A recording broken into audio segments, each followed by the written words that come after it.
Good morning. Good morning. I am your host. Welcome this Monday morning. VoiceOfRuralAmerica.com. Welcome to our network. I'm your host, BKP, and you're watching BKP Politics on VoiceOfRuralAmerica.com. Let's see. Trying to get started here this Monday morning. How are you, Diane? Hope you had a good weekend. It warmed up a little bit. Across America, I don't know where you're at, but in our neck of the woods, trying to pay this month's or pay the electric bill from last month. Wow, that's enormous. So a little coffee here. So, Diane, how does America feel? How do you think America feels knowing Donald Trump's back in the White House? Good morning. Great weekend. Yes, we'll talk a little bit of sports, not too much. But how do you think America feels knowing Donald Trump is back in the White House? Give me, Diane, video 14.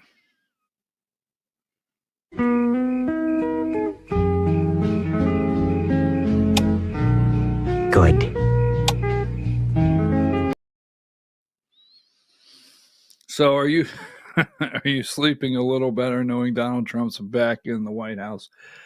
Some of you are upset about the Middle East. Some of you are upset about some things happening concerning foreign policy, and it is something definitely we must get into. I regret to say I don't know if we'll have time today because we are America First here, and I'm trying to focus first and foremost on a whirlwind of Trump activities last week, what they mean to us. Give me number 84. So I'm watching TikTok videos. I know you don't like it. They're scraping all of my data and the Chinese and so forth. But anyhow, they're on TikTok. There's an enormous amount of great Black American patriots that are doing videos. And over, I kept hearing these people say Trump was popping. Things were popping. I was like, whoa, okay, I'm going to have to go. Poppin' is a slang term that means something is awesome, popular, or fresh. It's especially common in the U.S. Black slang. So we're rolling out some U.S. Black slang this morning. Things are popping, baby. They are popping. So go ahead and take that down. I had to do it. So, Trump is keeping his promises, and we will, again, I know, I can just feel it. Some of you are very upset about the comments made concerning moving Palestinians to Jordan and other areas, Egypt and Jordan. There's several things to be concerned about there, and we'll try to discuss some of that today. So Trump goes out 76. He goes out to California. Let's start with that, all right? So we have the whirlwind of everything that took place last week. And I've said this jokingly. I said it jokingly.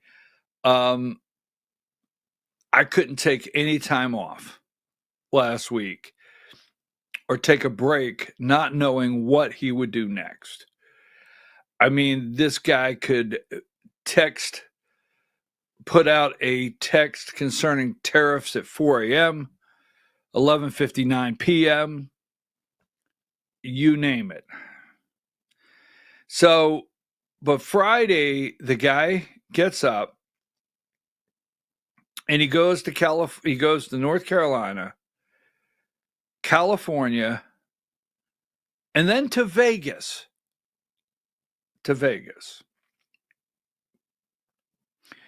There are several things that Trump has said that is so refreshing, like reviewing FEMA. Just basically, let's get rid of FEMA. But he goes out to California, and this is a state, he knows exactly what he's doing when he lands in California. If Republicans handle things in the way that they should,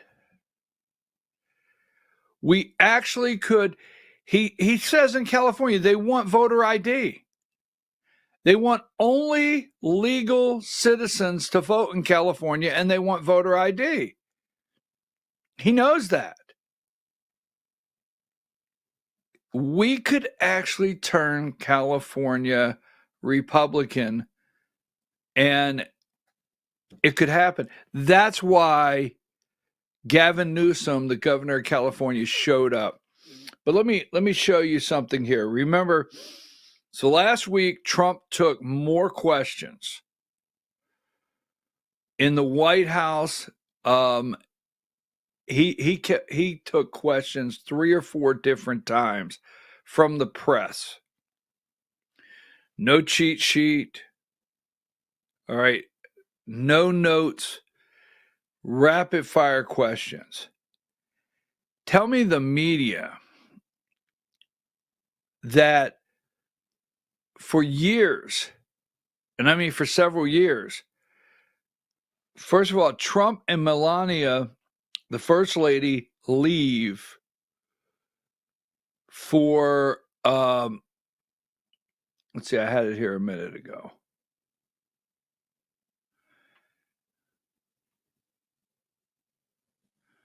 Give me video 23.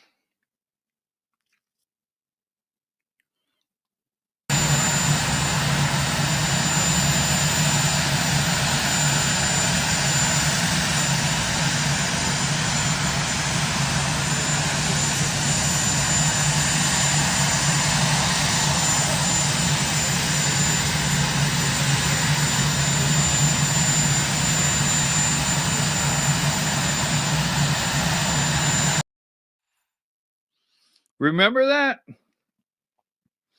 Remember when Trump used to just come out before he got on the helicopter and press me there asking questions? So I do start this morning. Yes, I have my own concerns about several things that are going on. We will talk about those on a daily basis. We will work very hard in this administration. In the first week, a lot of things happen. We will work very hard in this administration in a couple areas. We'll support the president everywhere we can. And we will hold the administration's feet to the fire when necessary. And that is, I can see that's going to be necessary to do that. But I myself come this morning very comfortable that Donald Trump is in the White House. I mean, for every complaint you could possibly have, just 2 weeks ago, we had nothing. We had absolutely nothing. I mean, this is not a joke. When Biden left the White House for the helicopter, Jill was concerned, did he put on his pants? And that's not a joke, okay? So with that being said, he goes to North Carolina. He promises the people there that he's going to get things turned around, straightened out. It was just amazing what he did in North Carolina. On to California. And he looked at Bass. How many of you watched the press conference there and the round table? And the mayor of LA, he looked at Bass And she said, well, we think you can go back in, maybe start looking through your property in about a week. And Trump said, no, why not tonight? Let the people go in tonight. It's their property. Trump called them out because what they want to do is, yes, they want FEMA, and yes, they want government agencies, and yes, they want their high dollar prevailing wage contracts to go through their friends to clean up these areas. Oh yes, they want to handle it so they can funnel the money through and to the people they choose. And Trump called her right out. Gavin Newsom, he meets Trump at the airport. He's not expected to, right? He's not expected to meet him there, and he does. He knows Trump is popular in California. No matter what Newsom says, no matter how many times Gavin Newsom and the rest of the people in California say global warming, they know how popular Trump is in the state, how many people like Trump in the state of California. They know they rig elections in California. They know if he was to get voter ID, accomplish that, and only citizens vote in California, they know that. And right now, I think Donald Trump is the only thing separating him from a recall in California. Trump had the nerve to go to California,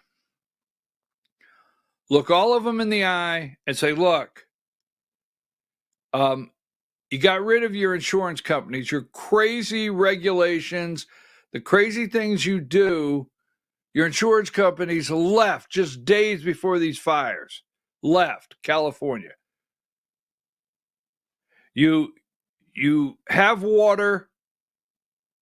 You don't turn it on. And you're holding these people back from going into their property and starting to clean up. They'll have dumpsters there. Now, the one thing I really like about his discussion on FEMA, and we have to get to Colombia and the concern you had about coffee overnight. Number 77, Trump signs executive order to examine FEMA overhaul. FEMA is an agency that was created by Congress. I don't think he can just end it, but he really wants to. He wants to get rid of it. He wants to give it back to the states. And they were like, well, Mr. President, what about states like Mississippi or a small state like Rhode Island? He said, the people from all over the country. In North Carolina, tractor trailer loads of material, people bringing trailer loads. Everywhere I went in North Carolina, every church parking lot that had supplies, water, clothing, anything and everything. It wasn't from the government. It was from people out of their own pockets, churches coming together. Let the states take care of themselves. Send them federal money to help. I agree with that wholeheartedly. But again, they can't let the states take care of themselves, because then they can't steal the money. It's always about they could steal the money. So, all right, what a whirlwind. Wonder what he will do today. As we sit here today, wonder what he will do. Now, Pete Hegseth is sworn in, and we'll talk about that a little later. My concern this morning is number one. My concern is Tulsi Gabbard. So there's two ways to look at this, and we'll break this down in just a moment.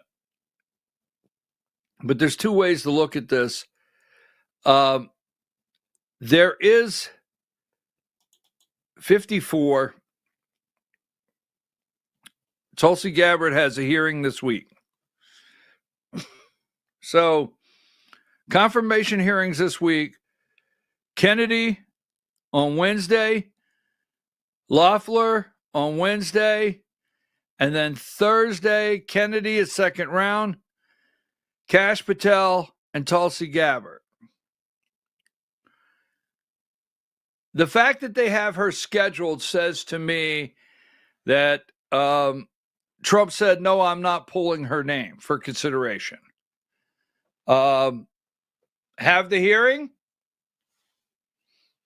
and let's go from there. I do believe the 50-50 tie on Hegseth and J.D. Vance having to cast the tie vote, the tie-breaking vote, was a message. Hey, you need to pull Tulsi Gabbard. And it does not look as though Trump's going to, but she is the one that I really think, I think Kash Patel's going to get through. But I do know between Tulsi Gabbard and Kash Patel, those are the two they really want to stop. Tom Homan set them straight this week. Because what I want to do is I'm going to take a break. We're going to come back and we're going to talk about going into schools and churches. Let me tell you something.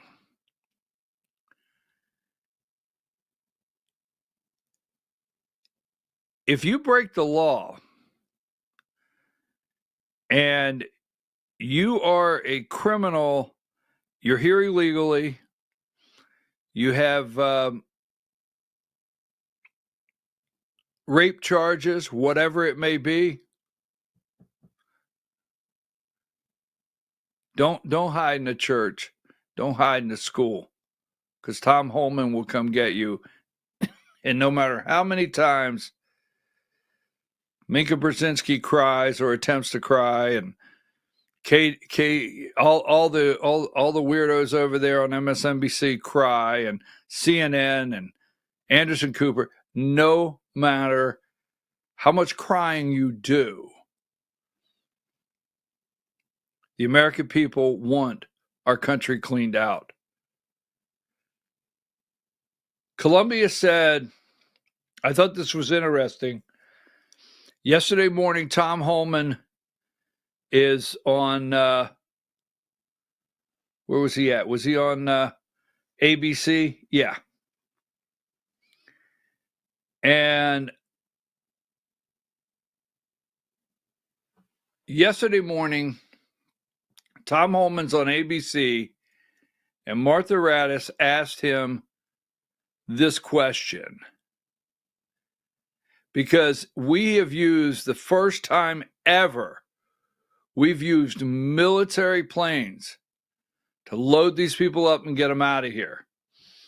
And Columbia said, no, you can't land your planes.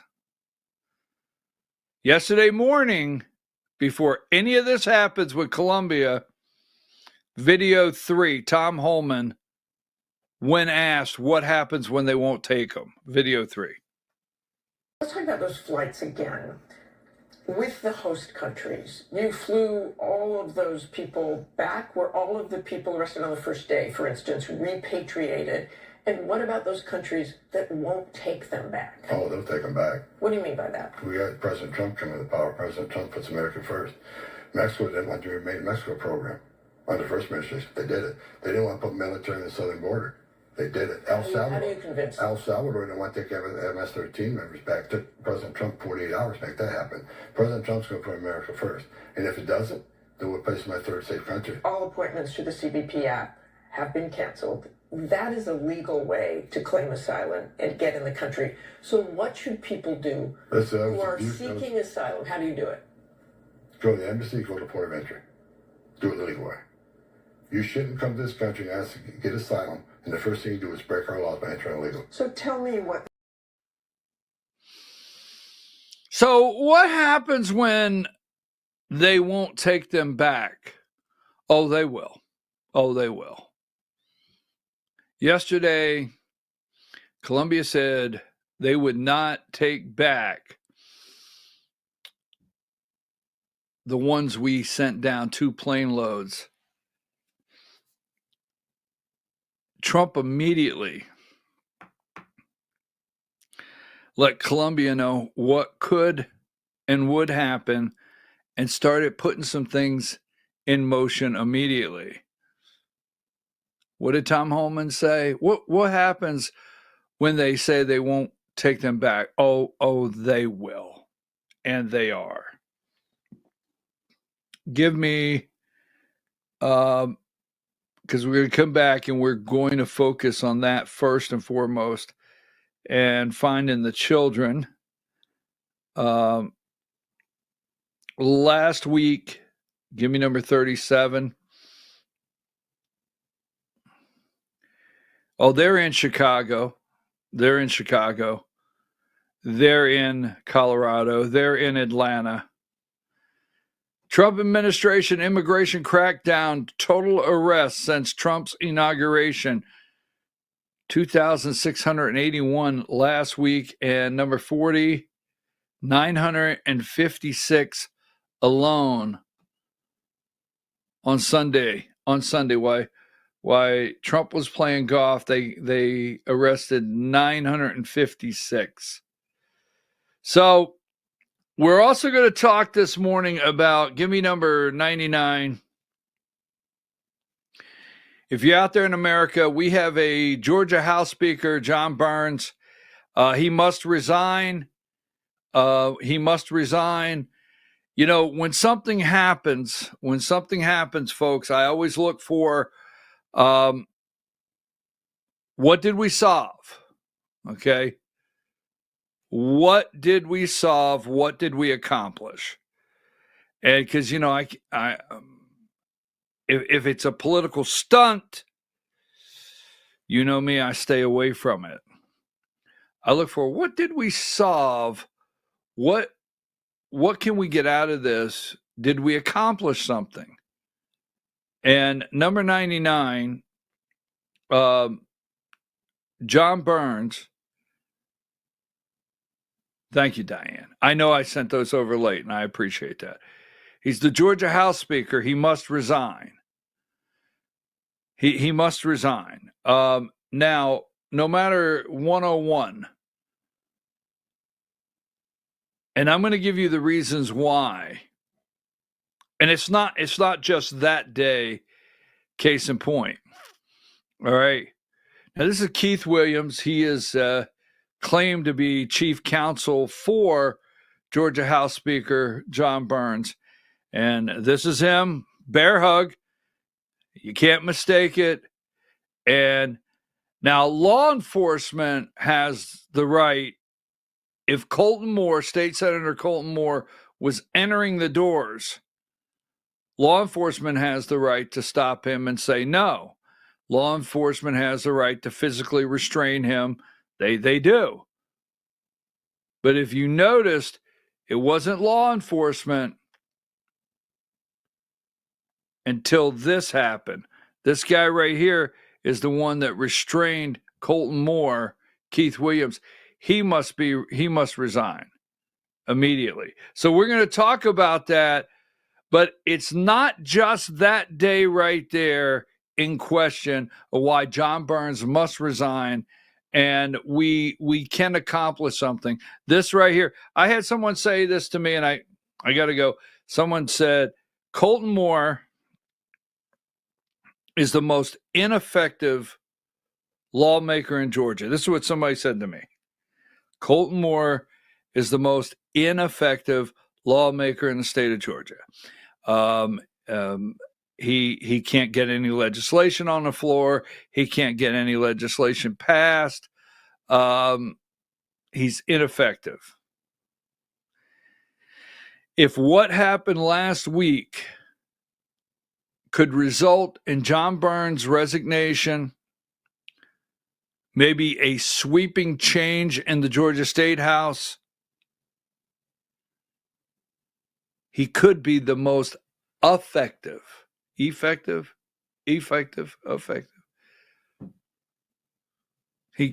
be the most effective. I don't know. Which one is it?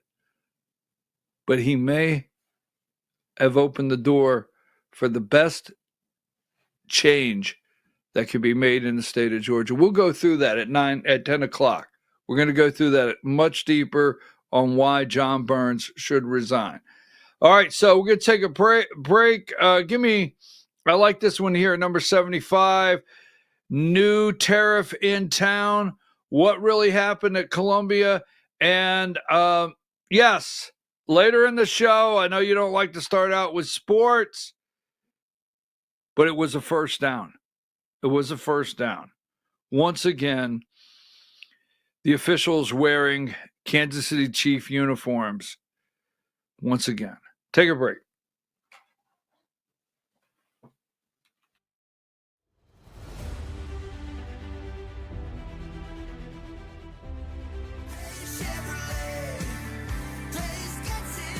Days Chevrolet Jasper is North Georgia's business elite commercial truck giant. Box trucks, landscape trucks, flatbed and heavy hauling trucks. When you've got a job to do, we've got the commercial truck for you. And get a federal tax credit up to 100% of the purchase price. Hundreds of commercial trucks are all right here at Days Chevrolet Jasper. Days Chevrolet. Days gets it done. Together, let's drive.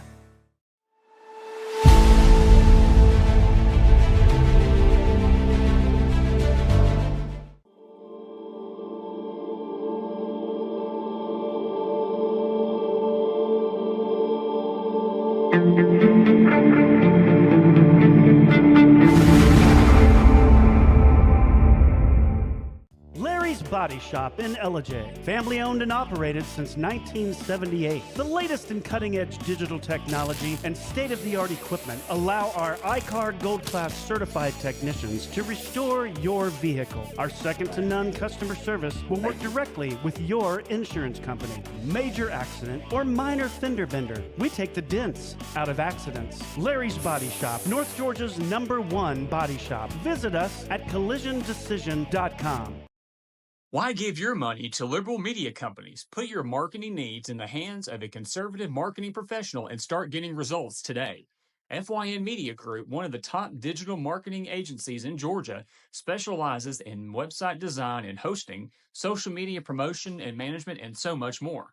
Visit FYNmediagroup.com or call 706-889-3564 for a free consultation. Ladies, when you wear elegant jewelry, you become a force to be reckoned with. You shine brighter than the stars in the sky, and your inner beauty radiates like the sun. So embrace the magic, embrace the elegance, and let your jewelry be a reflection of your true, authentic self. My friends over at North Georgia Diamond know what a woman wants. Go see them for the perfect gift. And remember, when it comes to elegance, there's no such thing as too much. Come see us at North Georgia Diamond. We're igniting passion one sparkle at a time.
In 1981, Reed Nicholson began selling tires out of an old barn in Mineral Bluff. Little did he know that he had just laid the groundwork for the most trusted names in automotive services in the Blue Ridge area. In 1997, Nicholson Tire Center became what it is today, holding the same values of faith, family, and great customer service. 2 locations to serve you, and the Blue Ridge location is currently expanding to offer fast service and the largest U-Haul provider in Georgia. Nicholson Tire Center, Blue Ridge, and Mineral Bluff. This is a special report. Knowing how to invest your money is harder than ever before. Dealing with stock market volatility, record debt, and terrorist attacks requires new thinking. At U.S. Asset Management, we can help you see the world more clearly so that you can move beyond the chaos and invest with confidence. Call us, visit us online, or drop by our office. U.S. Asset Management, helping you make better decisions with your money. Mesquite Grill, now offering online ordering for your convenience. Check out our new website at mesquitegrillbr.com. That's mesquitegrillbr.com. The great food and service you have come to expect, ready for you when you arrive. Open 7 days a week with a fully stocked bar and friendly service. Bring your furry friends with you and dine on our pet-friendly patio. Also, check out our catering options and let us prepare delicious food for your next event.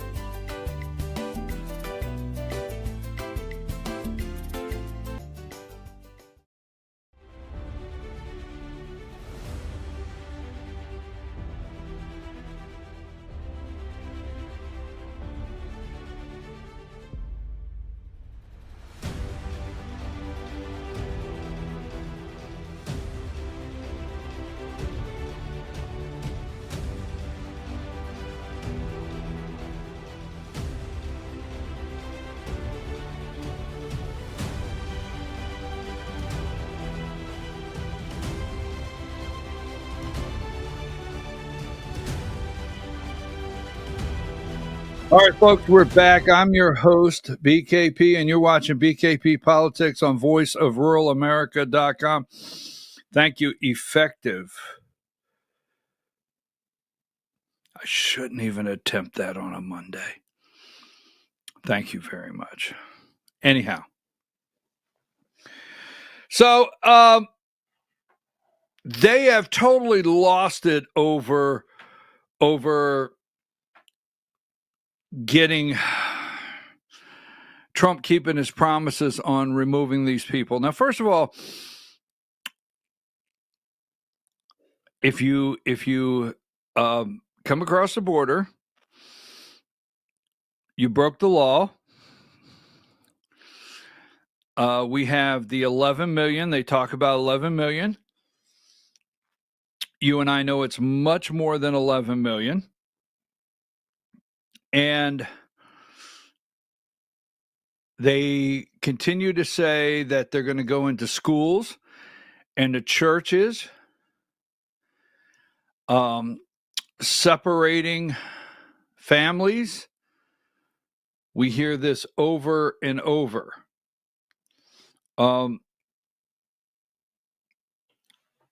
ABC had Tom Holman on there. But before, I'm trying to think of what order I want to go in. Before I do that, oh, by the way, the security details. Give me number 78. I just want to say this to America. And I have to get focused here. But the security details that they're all complaining about that Trump removed. Trump cuts Fauci's security detail off.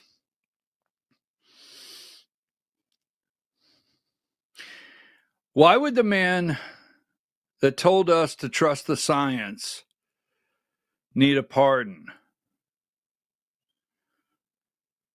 Why would the man that told us to trust the science need a pardon?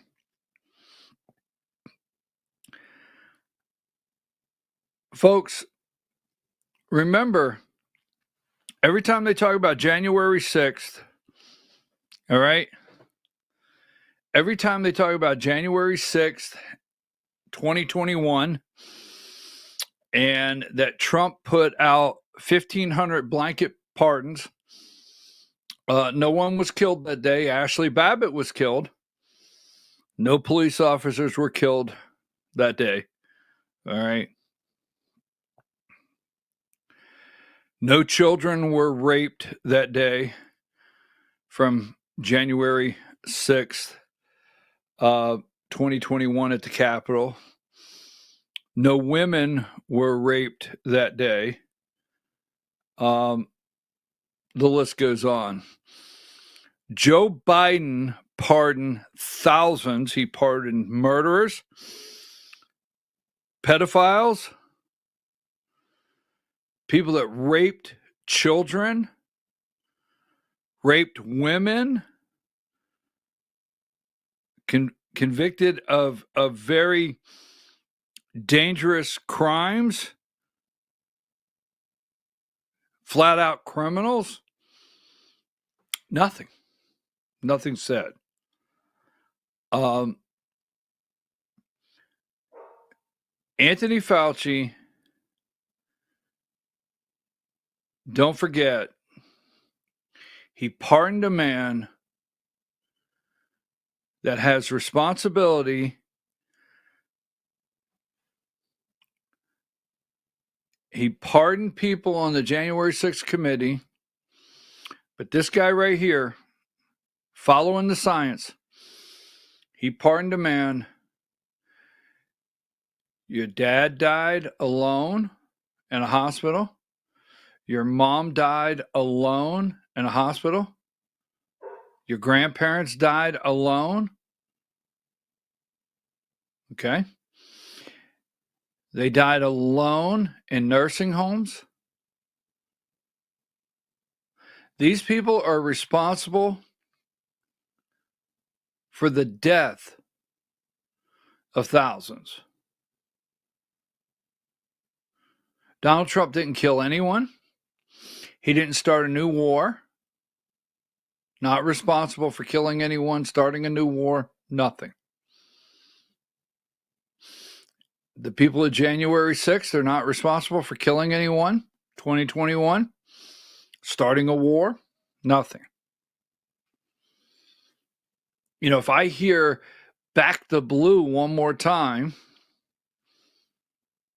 you know what? The danger this morning for the blue, the men and women across this country, is putting on the uniform and trying to secure our country once again and remove gang members, violent gang members, murderers, rapists, all across this country, the danger they're stepping into that the Democrats created.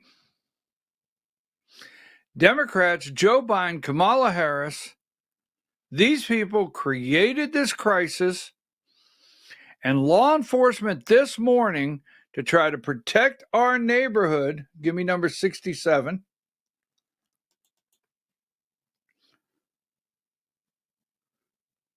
Law enforcement knocking on doors.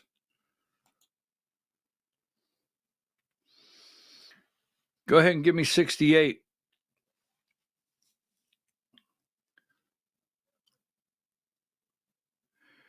Trey Diagua, is that what it is?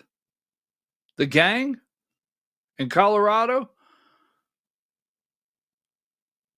So every time you hear back the blue,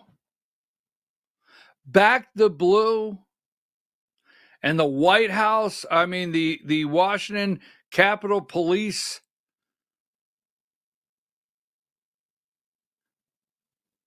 keep in mind, all across this country today,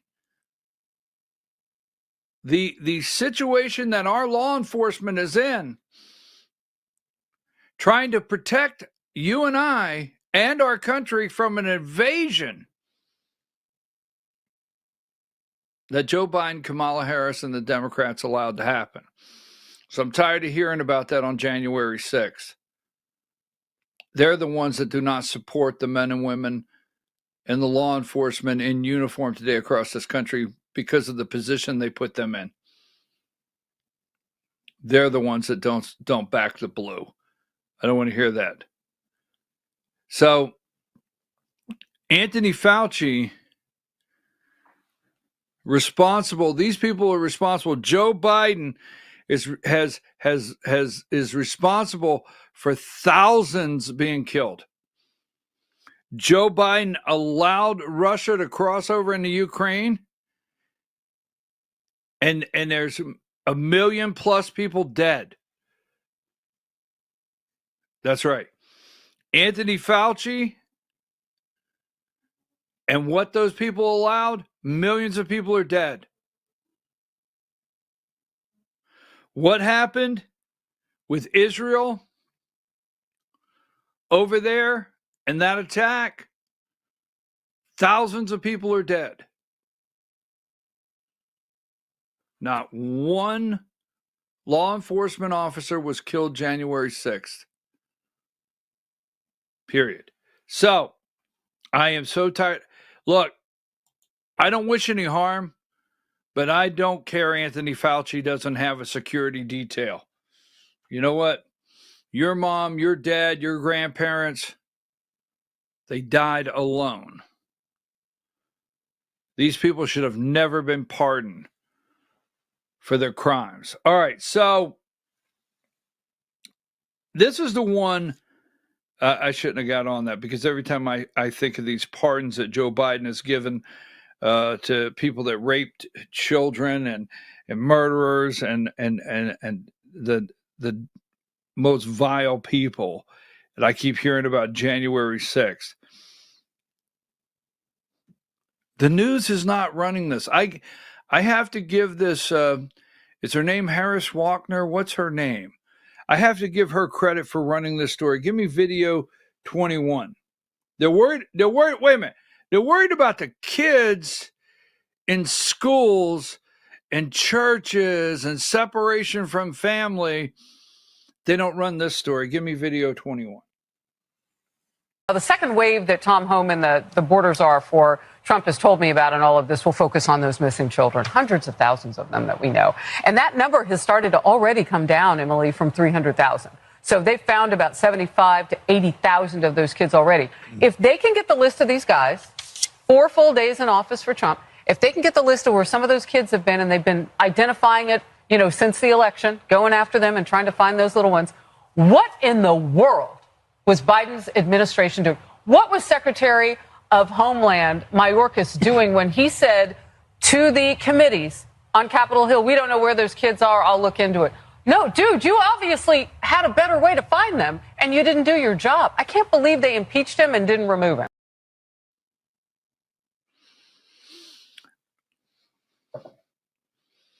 Kids, innocent kids. You know, they talk about the dreamers all the time, the dreamers. And they talk about the children that were brought here and by no fault of their own went through our schools, and they deserve in-state college tuition like citizens, and they deserve a path to citizenship. That's if you can find them, damn it. Hundreds of thousands of missing children they don't care about. Absolutely do not care about. These kids are in child slavery. Well, I know this audience doesn't need to go much deeper than that. You know. But no, the media, these people in these garbage, they're absolute garbage. So Dr. Phil in Chicago, here's what they're mad about. Go ahead and give me 67. This is Dr. Phil, Tom Holman. They're in Chicago. They are angry because they didn't tip off CNN. They're angry because they didn't tip off MSNBC. And Tom Holman and Dr. Phil right there in Chicago. Let's see, where are they at here?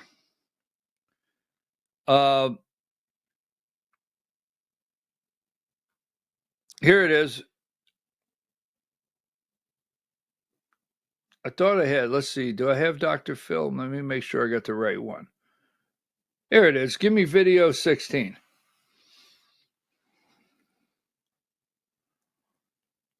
What's your name? Seda. Seda what? You have a first and last name? Sam. Seda Sam? Yes. Where are you from? Where I was born or where I'm from? Where are you born? Thailand. You been deported before from the United States? No. Never been deported? But I've been in the system before. Yeah. Yeah. What have you been charged with Charged for? before? I'm not gonna say that. I'm gonna talk to my lawyer. Yeah. Are you a citizen? My mom's a citizen. Your mother's a citizen? Yes. But you're not? Nope.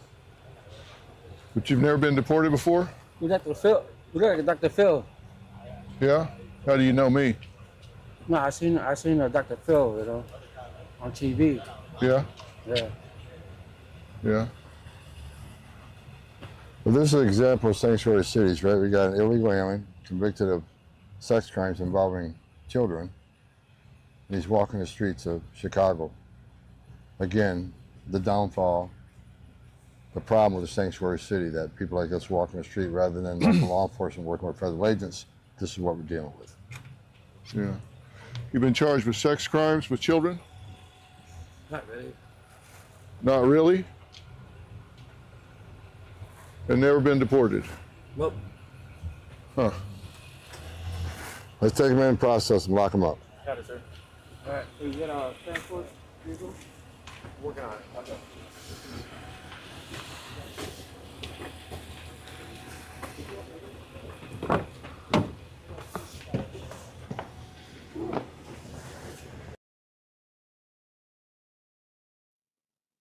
Tom Holman out on the streets of Chicago. Tom Holman out on the streets of Chicago. Lock him up. Lock him up. So they went after Tom Holman yesterday. All right. They went after Tom Holman yesterday on ABC about going into schools. Now, they're lying to you. These people are lying to you. Pritzker this morning in Chicago, flat out lying. Where is he at here? Give me, this is the governor of Illinois, video 8, lying because of stuff like this happening in Chicago. JP Pritzker tells CNN that immigration officials are also rounding up productive community members. When we're talking about violent criminals who've been convicted and who are undocumented, we don't want them in our state. We want them out of the country. We hope they do get deported. And if that's who they're picking up, we're all for it. They show up with a warrant, and we're going to hand over people who are in our prisons or in our jails who fit that description. Now, what they're also doing, though, and it's quite disturbing, is they're going after people who are law-abiding, who are holding down jobs, who have families here, who may have been here for a decade or 2 decades, and they're often our neighbors and our friends. And why are we going after them? These are not people who are causing problems in our country, and what we need is a path to citizenship for them. So Pritzker doesn't want his neighbor, the child sex criminal there. Yes. In a sanctuary city that's walking the streets. We don't know when he's going to attack another child. Pritzker doesn't want his neighbors. They're not going after the innocent people. They're not going after the innocent people. Let me just say this right here. If you're out there today and you don't understand that they live in large groups, many of them live in large groups in apartments. So you go to this apartment project, you could have a apartment, you can have an apartment, or you could have a house, 10 or 12 in the house, 7 or 8 in one apartment. And you may have to go look for that one criminal in that apartment, and they're going to find it. And there may be 2 or 3 other illegals in there that maybe don't have any crimes.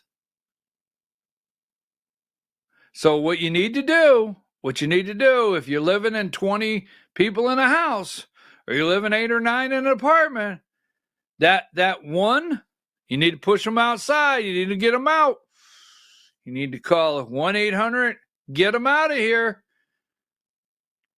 because they will come in, and they're going to. They're definitely going to. They're not going after innocent people, but they're going to go in and they're going to get these criminals out of here. Donald Trump promised the American people, and this is what the American people want. They absolutely want this. No one in America, there's only a couple liberal, mostly crying liberals with their tears. You probably watch some of the Chicago teacher videos out there crying about their students.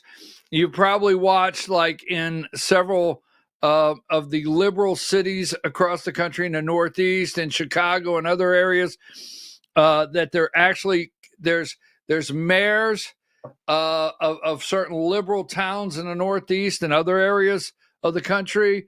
They're posting videos. They're putting up how to avoid ICE, what not to say if you get picked up. Oh, absolutely. They're giving tips. So Tom Holman is asked, what about going into schools? What about going into schools and then churches and so forth? I have one here. Give me, oh, by the way, the military's down on the border. We're going to get into that in just a moment.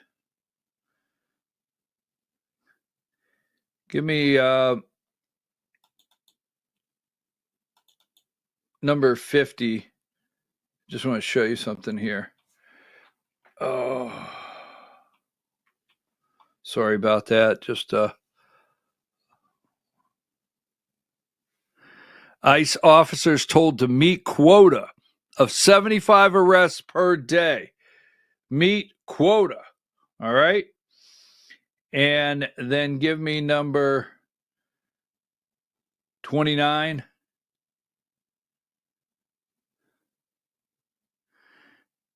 Criminals will no longer be able to hide in America's schools and churches to avoid arrest. Period. You got it?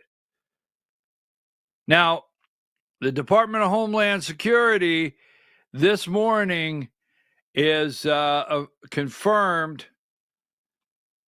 Actually, let's do this.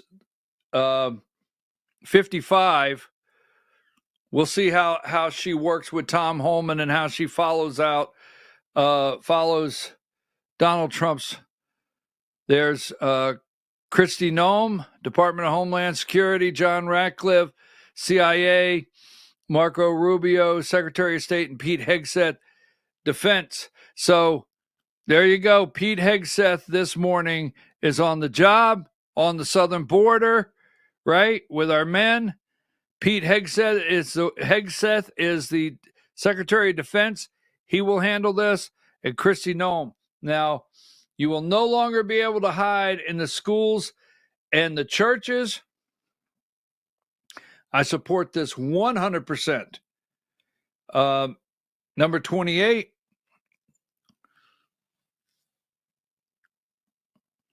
Now, Tom Holman removes limits on location ICE agents can target. So, going into schools and churches, give me video 1.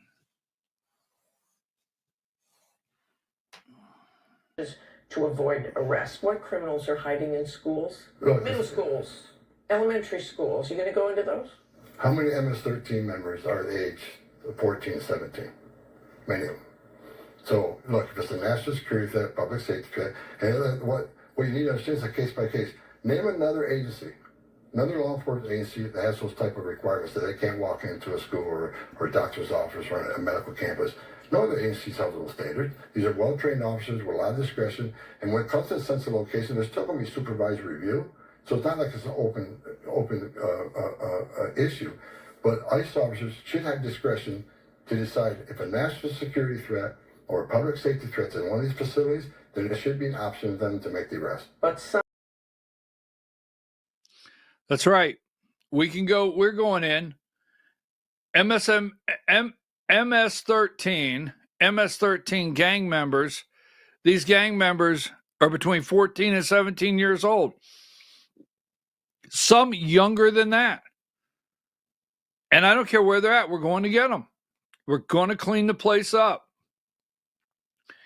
Give me number. I want to switch, and this is a crop that I cropped out of the New York Post. Fire and ice. J.D. Vance has blistering response for Catholic bishops who criticize ICE raids in churches worried about their bottom line. I watched this interview on Face the Nation yesterday with J.D. Vance, the Vice President of the United States, and J.D. Vance fired back at the U.S. Conference of Catholic Bishops over their denunciation of the Trump administration rule change allowing ICE raids in church and schools. Look, these NGOs, and he's right. He said, I'm a practicing Catholic.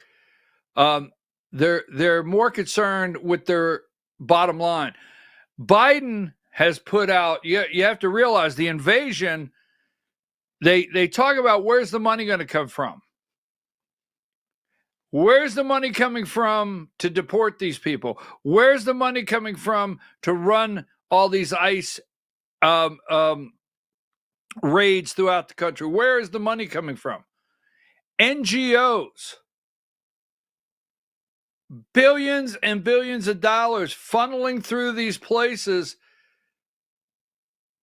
to give Visa credit cards, right?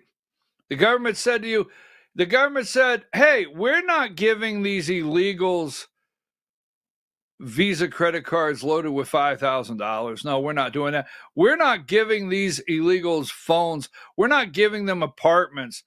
We're not giving them. No, they're giving it to the NGOs that funnel it, take their percent off the top, and claim it's a humanitarian thing to take care of these refugees and take care of these people and these people that have invaded our country from the southern border.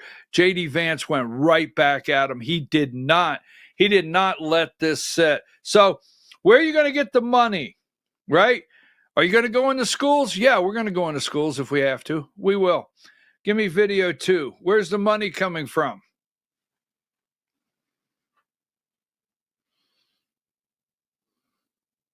There are 11 million undocumented immigrants in this country right now.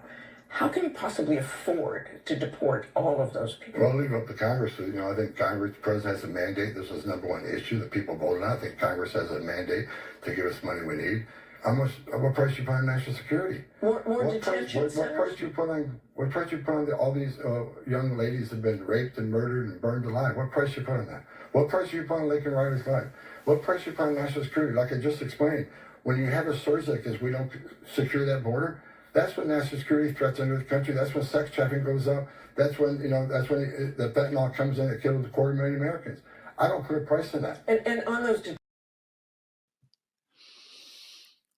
What kind of price you putting on that? What price do you put on? Where are you going to get the money? Where are you going to get the money?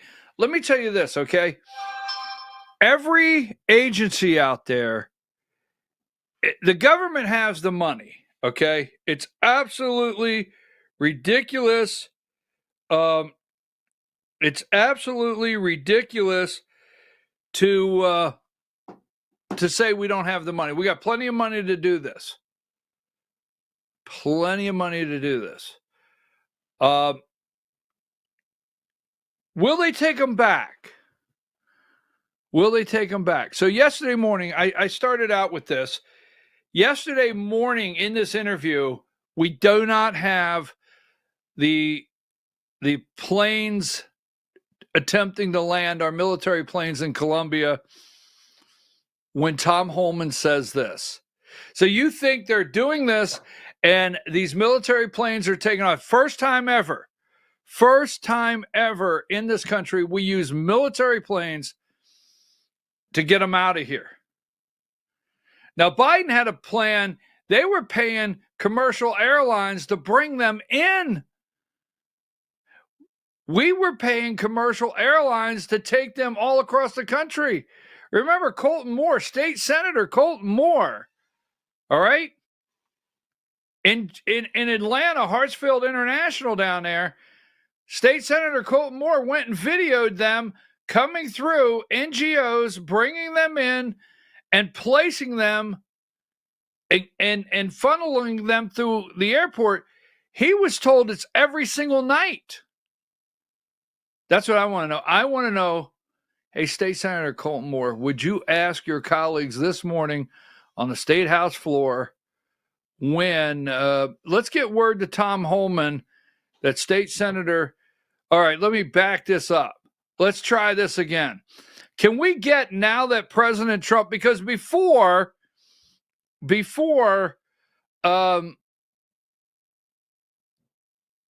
was Joe Biden, and we really didn't have anywhere to go with this because God knows Brian Kemp and our people didn't really care.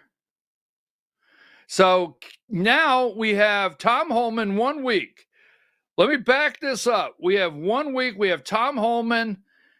Can you guys go set up at the Atlanta airport and see if you can see something happening there? Or maybe we could find these NGOs that been funneling through the Atlanta airport every single night.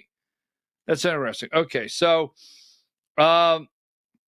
yesterday morning, we're using military planes, loading them up, 900 and some. Donald Trump goes to play golf yesterday. and right from the golf cart, oh, God. I got to give it to him for being the boss. Give me video 3. I played this earlier. What if they don't take them back? Video 3. Let's talk about those flights again. With the host countries, you flew all of those people back. Were all of the people arrested on the first day, for instance, repatriated? And what about those countries that won't take them back? Oh, they'll take them back. What do you mean by that? We got President Trump coming to power. President Trump puts America first. Mexico didn't want to remain in Mexico program. Under first administration, they did it. They didn't want to put military in the southern border. They did it. How do you convince them? El Salvador didn't want to take MS-13 members back. It took President Trump 48 hours to make that happen. President Trump's going to put America first. And if it doesn't, then we'll place my third safe country. All appointments through the CBP app have been canceled. That is a legal way to claim asylum and get in the country. So what should people do who are seeking asylum? How do you do it? Go to the embassy, go to port of entry. Do it the legal way.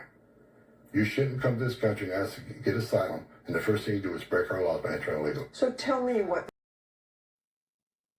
All right, well, first of all, give me number 12. They'll take them back. Now, that was said yesterday morning. They'll take them back. Don't you worry about that. They will take them back. The world, folks, the entire world, Colombia, Panama, Mexico, Russia, the entire world is watching our military down on the southern border. They're watching this. You got to remember, the entire world, from Kim Jong-un to everyone, Xi Jinping, everyone, Trump is the if man. Yeah, Trump is the if. If Trump will do this, what would he do? If Trump will do that, what will he do? If Trump will do this, if Trump will do you realize the entire world? I know I'm getting messages. Some of you again are upset with some of the things he has said on the world stage. But the world, the EU, Greenland, Canada, Mexico, Ukraine, Putin. Do you think Ukraine and Putin know there has to be a deal? I predict that war is over. I predict it's over. I mean, there's still going to be some casualties, some things happen, but that war is over. I predict it's over. We just don't have the final decision on how things will get worked out. Yeah, that's over. Do you not think the world is watching what Trump's done in 5 days? Kim Jong-un? All right, moving right along. So they're watching the border. We're going to go a couple at a time here, Diane. You know what else they're watching? No, I'll get back to that in a minute. I got to do that in a different way. Give me number 17, show of force. Number 18, loading them up. These pictures are everywhere, all over the world. Trump loading them up. Give me number 19. Number 20. Number 22. 23 may be the same thing, but go ahead and hit that one. Then give me number 24. Oh yeah, they're getting the word. They are getting the word. We are closed. Number 25. 26. The barbed wire is going up. We're not worried. Remember when Abbott, the governor of Texas, put the barbed wire and like someone is stuck in the barbed wire in the, was it the Rio Grande or the water? Sorry. Stay on that damn side. You don't get stuck in the barbed wire. Number 27, truckloads. Truckloads going to the border. You don't think that they see this? Number 30, asylum seekers on the other side, sitting there, nowhere to go. The entire world knows this. Number 31, military aircraft used to deport for the first time. Used to deport for the first time. Number 37, you don't think these numbers are going around the world? Because we're getting ready to get up to Colombia. They will take them back. Number 37, 2681 last week alone. Well, I thought you were going to do millions. Well, wait a minute. How come you're not bringing down the price of eggs? That's all I heard all weekend. Yeah, but you promised you'd bring down the price of eggs and you'd bring down people's cost. Your cost will go down. You'll see. Get into that in a minute. 38, Tom Holman. So let me go with this. I'm getting ready to get to Colombia. Give me video.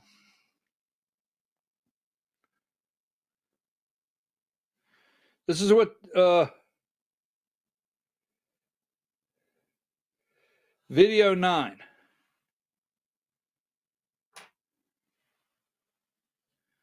In Chicago, fear and uncertainty are spreading quickly over the sweeping immigration raids. CNN's Rosa Flores has those details. The Trump administration's border czar, Tom Homan, was here in Chicago last year, and he made a promise. He said that Chicago would be ground zero for mass deportations, that Chicago would be the epicenter of these mass deportations, and he has kept his promise. We have learned from ICE officials that immigration agents are in Chicago. They are on the ground, and they are enforcing immigration law. They are doing targeted enforcement of individuals who pose a threat to public safety or a threat to national security. Here's how Tom Homan told a... He's keeping his word. He's keeping his promise. Number 39, initial crackdown, San Diego, Los Angeles. Yes, they're in LA. Cracking down right now. Phoenix, Denver, Chicago, Atlanta, Miami. Sunday, 40. Now, 41, Trump backs off trade threats after Colombia agrees to deportation flights. So, Colombia says, hey, we won't take them. We sent 2 flights. And Colombia said, no, we're not taking them. Okay? So you're not going to take them. No. Hold on, give me 43, Diane. No, we're not going to take them. So the president of Colombia said the U.S. cannot treat Colombian migrants as criminals. No, you're not going to tell Donald Trump that. You're not telling Donald Trump, I deny the entry of American planes carrying Colombian migrants into our territory. The United States must establish a protocol for this dignified a protocol for the dignified treatment of migrants before we receive them. So you can't bring military planes. You can't call them criminals. You got to be a little more dignified. You got to get them like first class seats. You can't put handcuffs on them. They can't show up in handcuffs. Right? Murderers, rapists, MS-13, whatever these gang members are that we're rounding up, Colombia won't take them back unless we stop treating them like the criminals they are with some dignity. So that's the message. So Donald Trump, he's playing golf. He gets the message. Colombia said, you can't bring them here on military planes. They turned our planes around, Mr. President. So 86. So Donald Trump, he's between the 8th and the 9th hole, and 9th hole is a par 3, and he probably said to someone, play through. Go ahead, play through. I gotta slap the SHI asterisk out of Colombia for now, okay? I have to let them know there's a new tariff in town. I love that one from the Post. So immediate release from the White House. Immediate release yesterday. Between the 8th and 9th hole, Trump stops and he says, President Donald J. Trump's truth on Colombian sanctions. I was just informed that 2 repatriation flights from the United States with a large number of illegal criminals. You got to stop calling them criminals. Yeah, okay. I told you Trump would go for that. We're not allowed to land in Colombia. This order was given by the Colombian socialist president, Gustavo, is that his name? Petro, who is already very unpopular amongst his people. Only Trump can do this. Petro's denial of these flights have jeopardized national security and public safety of the United States. So I have directed my administration to immediately take the following actions. Emergency. Now. Before I round and go to the back 9. You can't make this up. Trump's on the front 9. Before I get to the back 9, here's what's going to happen down there, Pedro. You ready?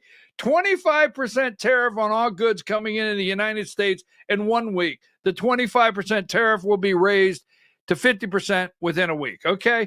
A travel ban and immediate visa revocations on the Colombian government officials and all allies and supporters. Colombia, out. I don't care who you are. Your embassy, out. Your visa, out.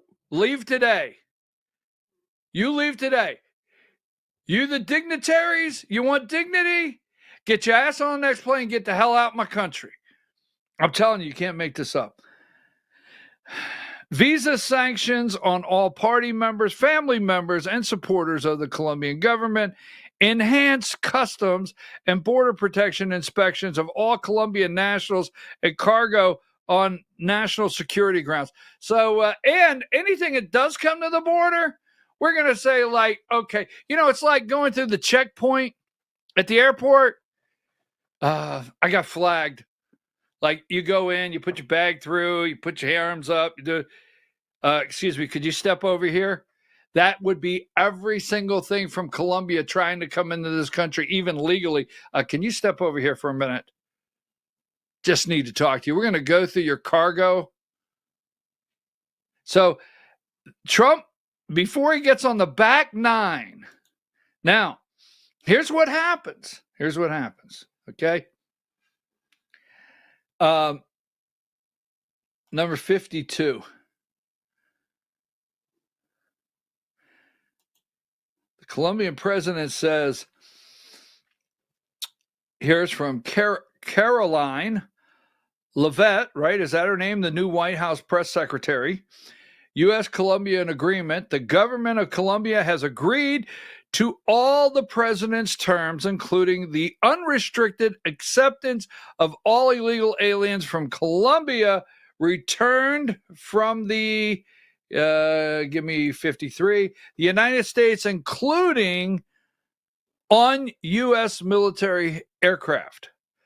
Without limitations or delay, President Trump will continue to fiercely protect our nation's sovereignty. So we backed away from the tariffs. I mean, look, guy said, hey, sorry. Trump will, all right? Trump will bankrupt. Trump will and can, the United States, we can bankrupt these countries. We can bankrupt these countries overnight. 51, White House and Colombia make a deal. What did Tom Homan say in the video? They will take them back. They will. Trust me. They'll take them back. And here's the thing. The American people want them out of here. Now, there is a side, okay? There is a side that they're going to paint fear. But we could do this in a way where we have workers. For those out there that say, well, we need workers. That is not who they're... I know this. The media's running around. Well, nobody showed up on this job site. Nobody showed up here in fear of ICE raids.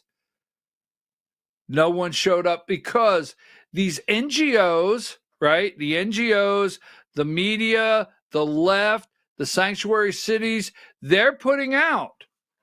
You need to know they're putting out warnings and telling people don't show up for work. They're going to round you up. They're the ones, not Tom Homan, not Donald Trump, not ICE. We are not the ones putting the fear in them. We just want the criminals out of here for right now. Our first move is the criminals, the drugs, the gangs, to stop what's going on. And like you said, what is Laken Riley's life worth? What is your children's life worth? That's our first focus. But they're putting out the fear out there, and they're doing it on purpose. Give me this video. And I thought it was interesting because I'll talk about it a little more. But farm workers, give me video. I thought this story was interesting. Maybe you will too. H-2A visas. Video 11. But the program is just way too costly and way too complicated. For now, though, Roth sees H-2A visas as the best way to keep U.S. farms running. He hires a third-party company to handle the logistics. They recruit the workers from abroad and then place them at several different farms, including Roth's. You hire them in Mexico and you transport them over here. You pay all the transportation costs. For that. I pay all the transportation costs. We put them up in housing. We pay all the housing costs. The only thing we're allowed to charge them for is the cost of the food when we feed them. So what is it like for these workers? So here it is about 5 o'clock in the evening, and these workers have just finished their shift at Roth Farms. They're arriving back at their housing complex. Juan Manuel and the others invite us to meet them after their workday is over. ¿Cómo está? Bien, bien. Yeah? What do you do this time of the day? Yeah, when you get here from work. Comedor a las 6 de la tarde, llegamos a comer. Dinner's at 6? Sí. We can go with him. He's inviting us up. Well, muchas camas aquí, no? They've been working 10 hours today. They work 6, sometimes 7 days a week. They have just a few things that they need, a few changes of clothes, some snacks, and not much privacy. Juan Manuel shows us his setup. Noviembre. He says what he makes is about $16. He makes about $16 an hour. He makes about $16 an hour. And these are, H2,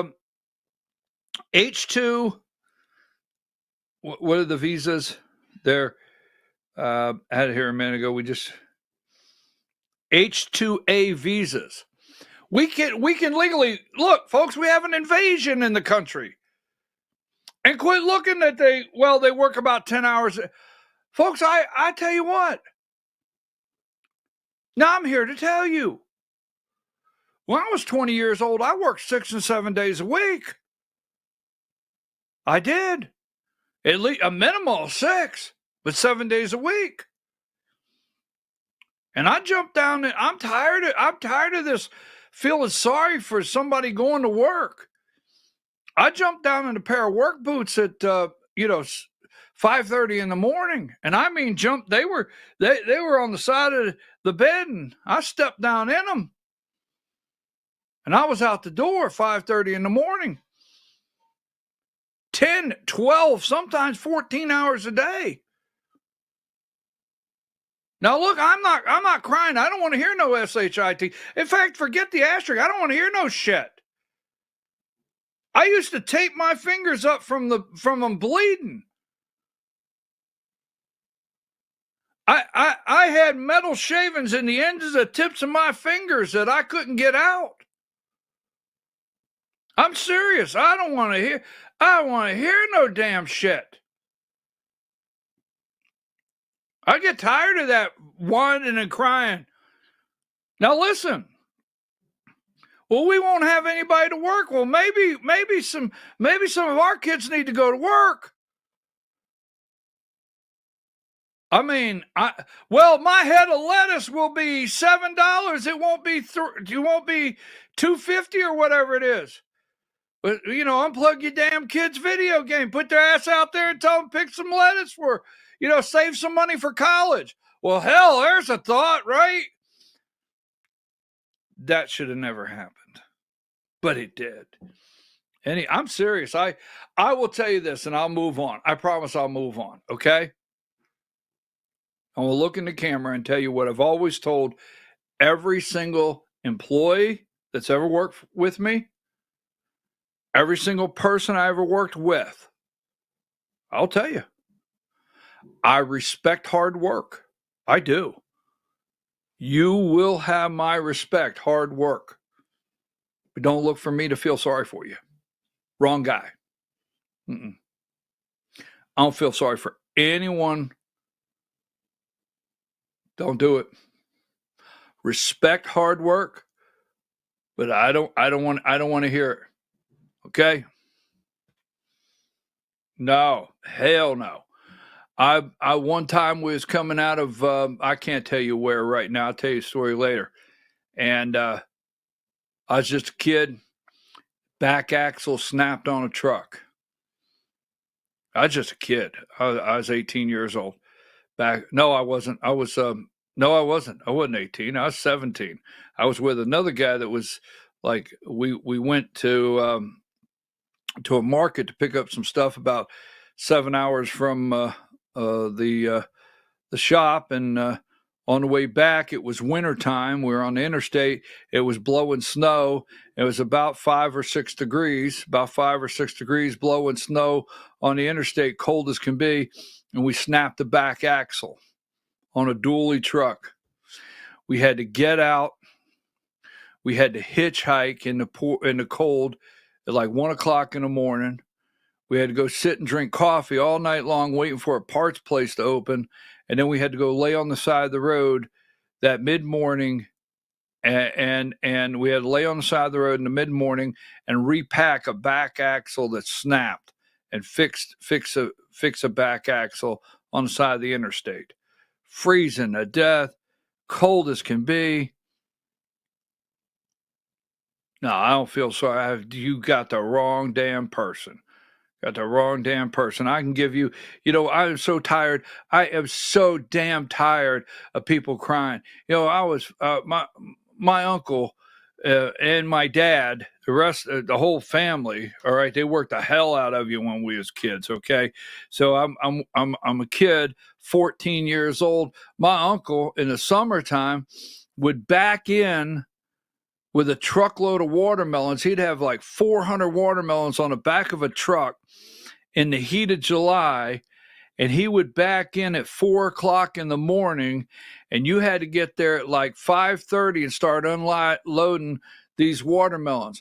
And you don't know jack nothing at 14 years old. You're black as can be, dirty as can be, sweaty, a kid, till you've bounced 400 watermelons off your chest and passed them to someone else. Now I go to the damn market and I see these forklifts and these baskets, which is good, is nice. They pick up like 50 watermelons in a thing, put them on the back of the truck. I'm like, where the hell was that back?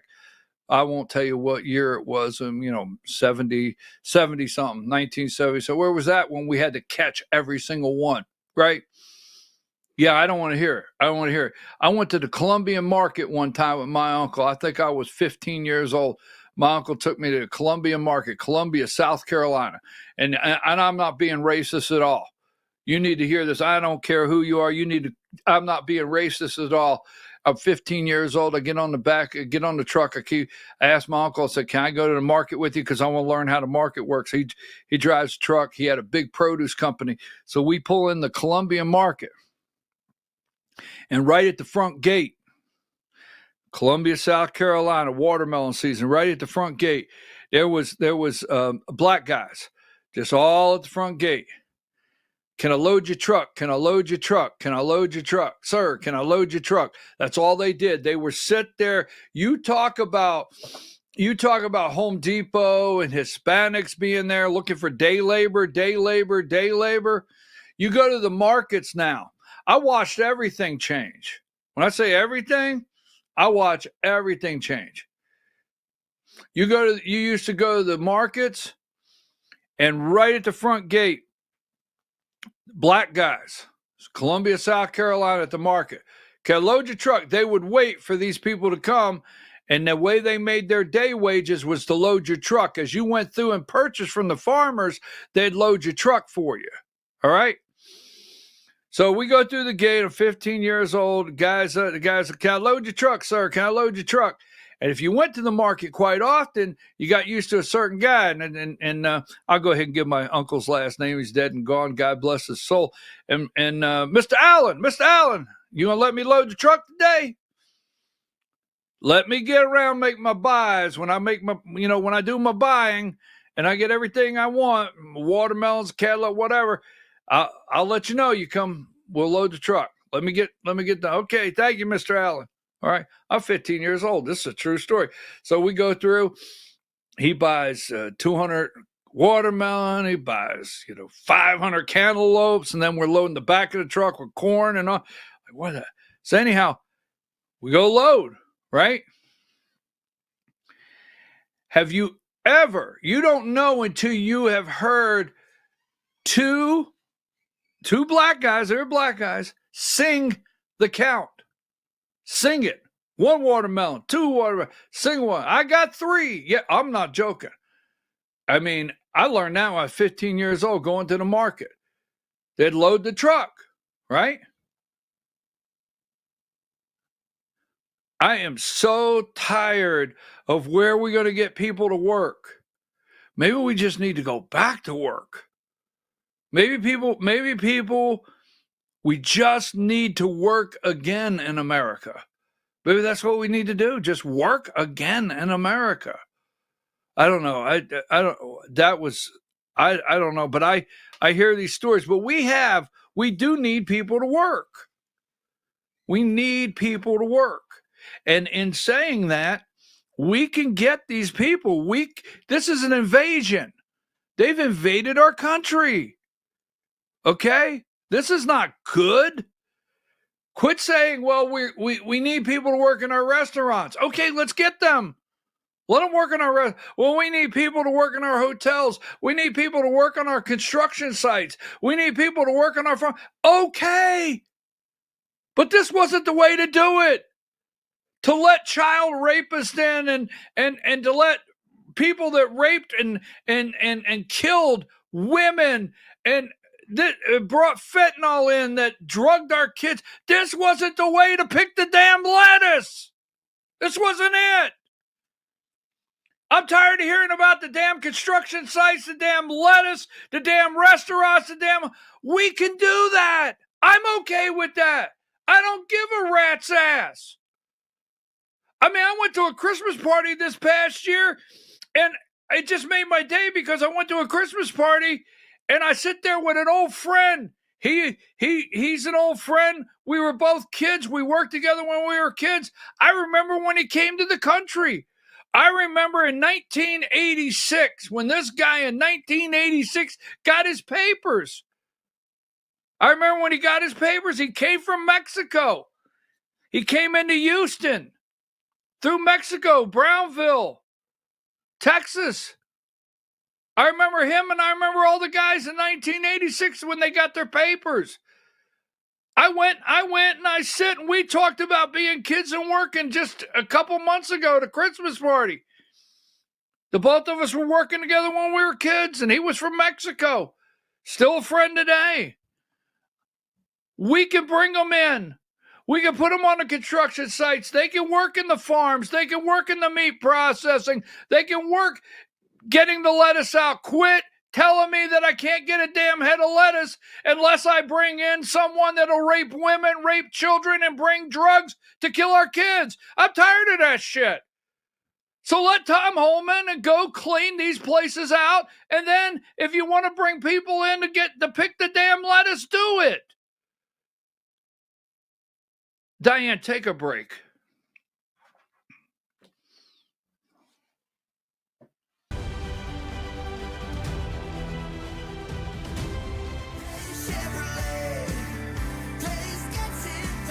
Kicking off the new year in a big way at Days Chevrolet Jasper with 2.9% financing on the all-new 2025 Chevy Equinox, plus $1,500 in Days discounts and no payments for 90 days. So keep that New Year's resolution and take on the all-new 2025 Equinox from Days Chevrolet Jasper. Days Chevrolet.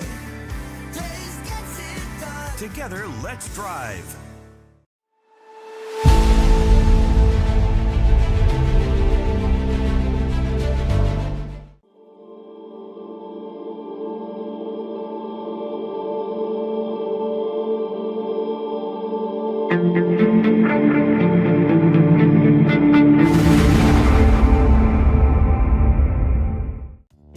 Body Shop in Ellijay. Family owned and operated since 1978. The latest in cutting-edge digital technology and state-of-the-art equipment allow our iCard Gold Class certified technicians to restore your vehicle. Our second-to-none customer service will work directly with your insurance company. Major accident or minor fender bender, we take the dents out of accidents. Larry's Body Shop, North Georgia's #1 body shop. Visit us at collisiondecision.com. Why give your money to liberal media companies? Put your marketing needs in the hands of a conservative marketing professional and start getting results today. FYN Media Group, one of the top digital marketing agencies in Georgia, specializes in website design and hosting, social media promotion and management, and so much more. Visit FYNmediagroup.com or call 706-889-3564 for a free consultation. Ladies, when you wear elegant jewelry, you become a force to be reckoned with. You shine brighter than the stars in the sky, and your inner beauty radiates like the sun. So embrace the magic, embrace the elegance, and let your jewelry be a reflection of your true, authentic self. My friends over at North Georgia Diamond know what a woman wants. Go see them for the perfect gift. And remember, when it comes to elegance, there's no such thing as too much. Come see us at North Georgia Diamond. We're igniting passion one sparkle at a time.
In 1981, Reed Nicholson began selling tires out of an old barn in Mineral Bluff. Little did he know that he had just laid the groundwork for the most trusted names in automotive services in the Blue Ridge area. In 1997, Nicholson Tire Center became what it is today, holding the same values of faith, family, and great customer service. 2 locations to serve you, and the Blue Ridge location is currently expanding to offer fast service and the largest U-Haul provider in Georgia. Nicholson Tire Center, Blue Ridge, and Mineral Bluff. This is a special report. Knowing how to invest your money is harder than ever before. Dealing with stock market volatility, record debt, and terrorist attacks requires new thinking. At U.S. Asset Management, we can help you see the world more clearly so that you can move beyond the chaos and invest with confidence. Call us, visit us online, or drop by our office. U.S. Asset Management, helping you make better decisions with your money. Mesquite Grill, now offering online ordering for your convenience. Check out our new website at mesquitegrillbr.com. That's mesquitegrillbr.com. The great food and service you have come to expect, ready for you when you arrive. Open 7 days a week with a fully stocked bar and friendly service. Bring your furry friends with you and dine on our pet-friendly patio. Also, check out our catering options and let us prepare delicious food for your next event.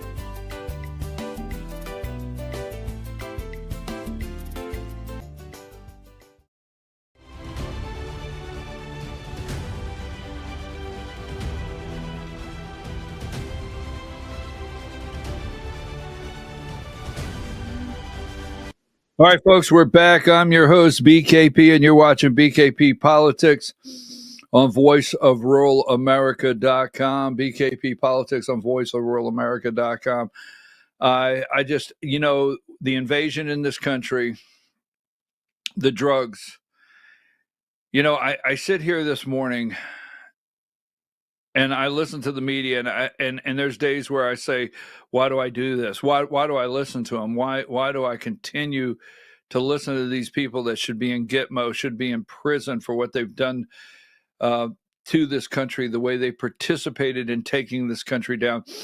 I listen to these people that participated for 4 years, knowing good and well that Biden had dementia. I watch these people knowing good and well that Biden had the nuclear codes and war is going on around the world and no one was in charge and they hid it from the American people.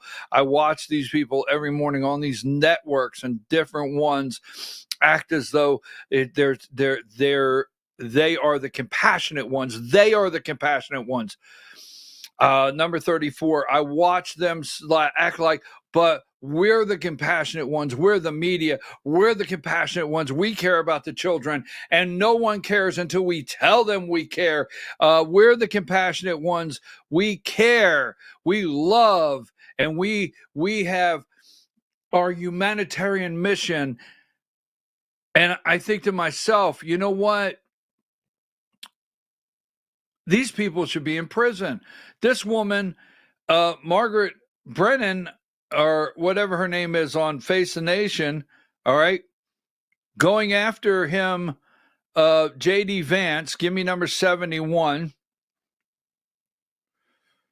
Number 71, J.D. Vance rips CBS to shreds as she whines about refusing Afghan refugees.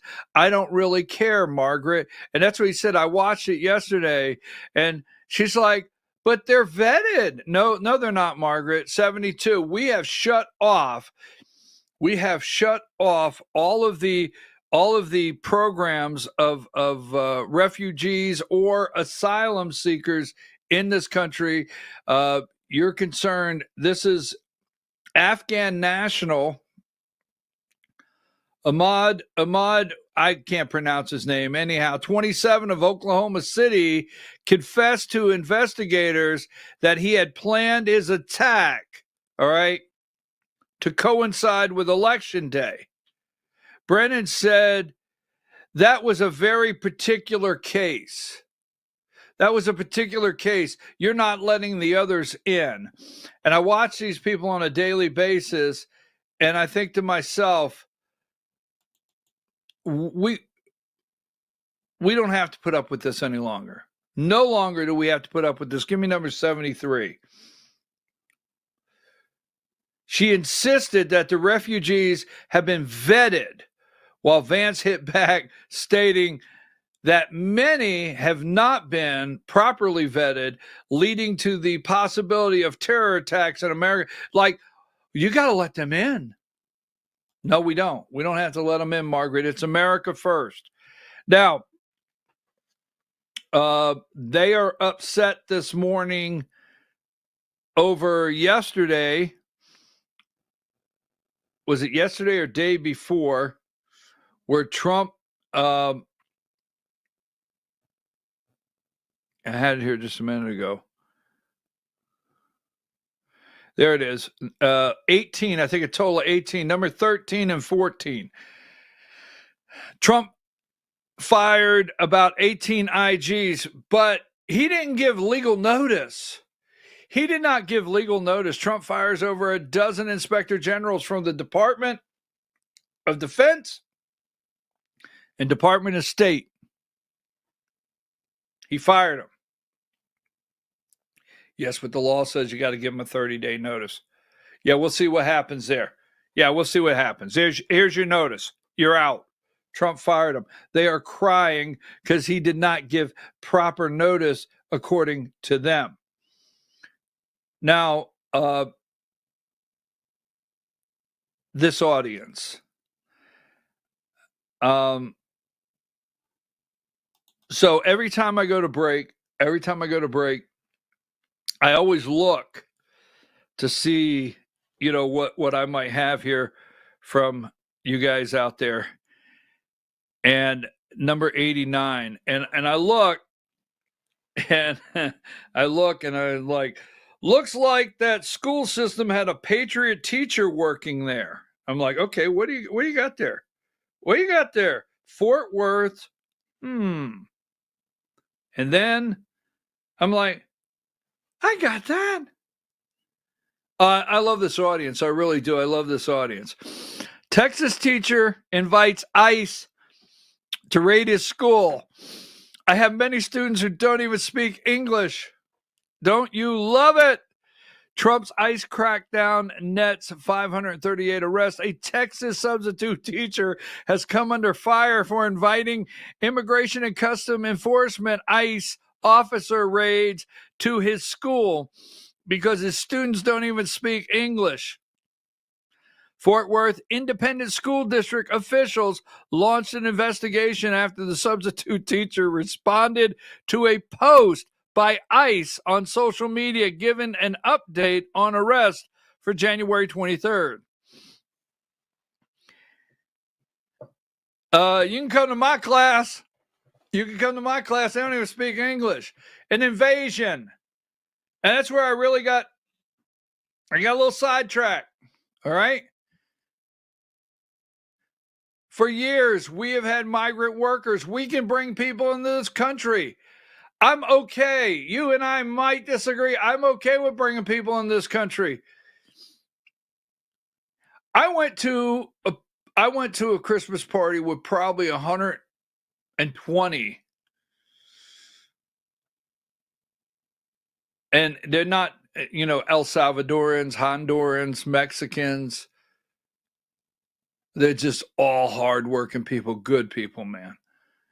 I mean, I enjoyed it. I was a minority there. I was like the white guy. I was the white guy at the party. But I enjoyed it. Hardworking, good people, man. Still had their work clothes on. It was a big Christmas party. Hardworking people. And I like them. They're good people. And here's the thing it's going to get you, right? Here's the thing it's going to get you. I have to tell you, I don't know why I'm going here, but I went to this Christmas party. Had about 150 Hispanics at this Christmas party.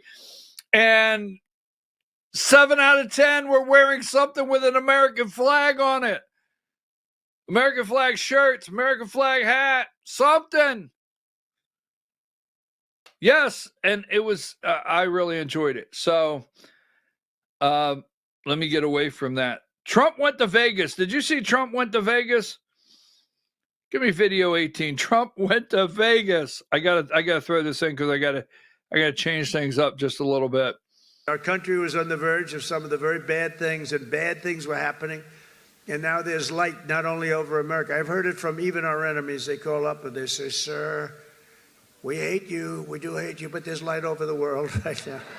They hate me. Some of them hate me. If they liked me, you got a problem, right? They like Sleepy Joe. What's not to like? They'd call up. It's funny. I was told today by one of the big leaders of the world, would call for a telephone call with the President of the United States a year ago. And they'd say, we'd like to speak with, who is this? It's the head of Germany, the head of, name it, the head of France, the name of any country, it didn't matter. He would never pick up the call. They'd say, he'll call you back in 2 months. 2 months. Yeah, it's his schedule. He's extremely busy sleeping. No. Macron of France, he'll call you back in 2 months. So 2 months comes along and there's no call. They say, he didn't call. The stories are, these stories are not very exaggerated. I want to tell you, they're a little bit for laughter, but it's only for laughter. The fake news will say, oh, he exaggerated. It was only 1 month, But he'll say he'll call you back, and then he'd never call, and then they could never get him on the phone. And the problem I have is that when I speak to and I speak to them immediately, they'll say, could we speak to the president? Would that be possible? We could do it anytime over the next month. They're so used to this, right? I say, no, I'll pick it up right now. Is he on the phone? Yeah, hello, how you doing? That's what, get it over with, right? Get it over with. The only problem, they were so starved for love from the United States, I cannot get them off the phone. I can't get people, if you can't, I say, I have to go now, King, or I have to go now, President. But you can't get them off the phone. They're starved for love. For years they haven't spoken. They didn't even know we had a president, if you want to know. But under our leadership, America is back. They didn't even know we had a president. I'm sorry. I had to break up. I got a little too serious this morning. I had to break that up. They didn't even know we had a president. I'm serious. They're like, they didn't even know. Give it a couple months. We didn't even know we had a president. Diane, give me this one here. Trump went to Vegas. Where's one of my Vegas picks I had out? I really enjoyed that. Trump went to the I had one or two. I thought I had one. Maybe I didn't. I thought I took a pic of Trump rolling through the casino, but maybe I didn't have one, Diane. So that being said, yeah, Trump went to Vegas, went right through the casino, went right up to the craps table. Think if you're rolling the dice. And here comes Donald Trump. Yeah, 79. Give me 79, Diane. Donald Trump rolls right up to the table, right? Up to the table. There it is. President Donald Trump greets onlookers at the casino there following his remarks. He went right in the casino. When was that? That was Friday night. So we have to talk about the pro-life president. All right. Our pro-life president, Donald Trump. And I want to, give me 97 first. It's the AJC. I want to do AJC when I want to do this in the next segment, but the AJC, Donald Trump's spree of executive orders last week. Their promises made, promises kept. It was unclear how many arrested during the operation in Georgia, and beyond, Trump's dispatched 2 top deputies to Chicago. They are talking to people. This is a lady. Her husband was removed from the house. He's illegal. Everywhere in America, there's a husband in prison somewhere.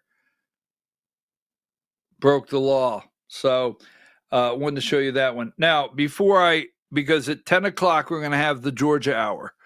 The Georgia Hour at 10 o'clock, we're going to talk about the upcoming GOP conventions in Georgia. And then we also have to talk about why John Burns needs to resign immediately. And I'm going to call it a political stunt for what it is. But John Burns must resign immediately. We're going to talk about that at 10 o'clock. You might want to stick around nationally and hear this, because most people in the country are paying attention. So I don't want to let Monday come and go for pro-life. Donald Trump had a big week. They don't want to talk about this. He had a big week, and the March for Life, I'm looking for, I thought I had a clip here of J.D. Vance and the March for Life. Here it is, 94. Give me number 94. So Donald Trump did not attend. He was a little busy. Don't want to say, that, but Trump signs anti-abortion policies after speaking to March of Life. He recorded a statement, but J.D. Vance was actually there, the vice president. J.D. Vance said, we want more babies. Give me video 20. So let me say very simply, I want more babies in the United States of America.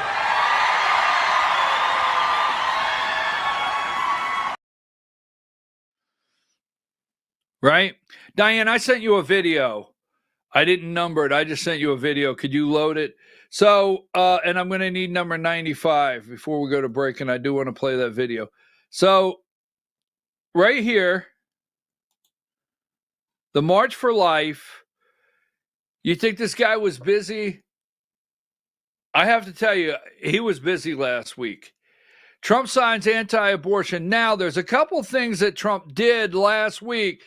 He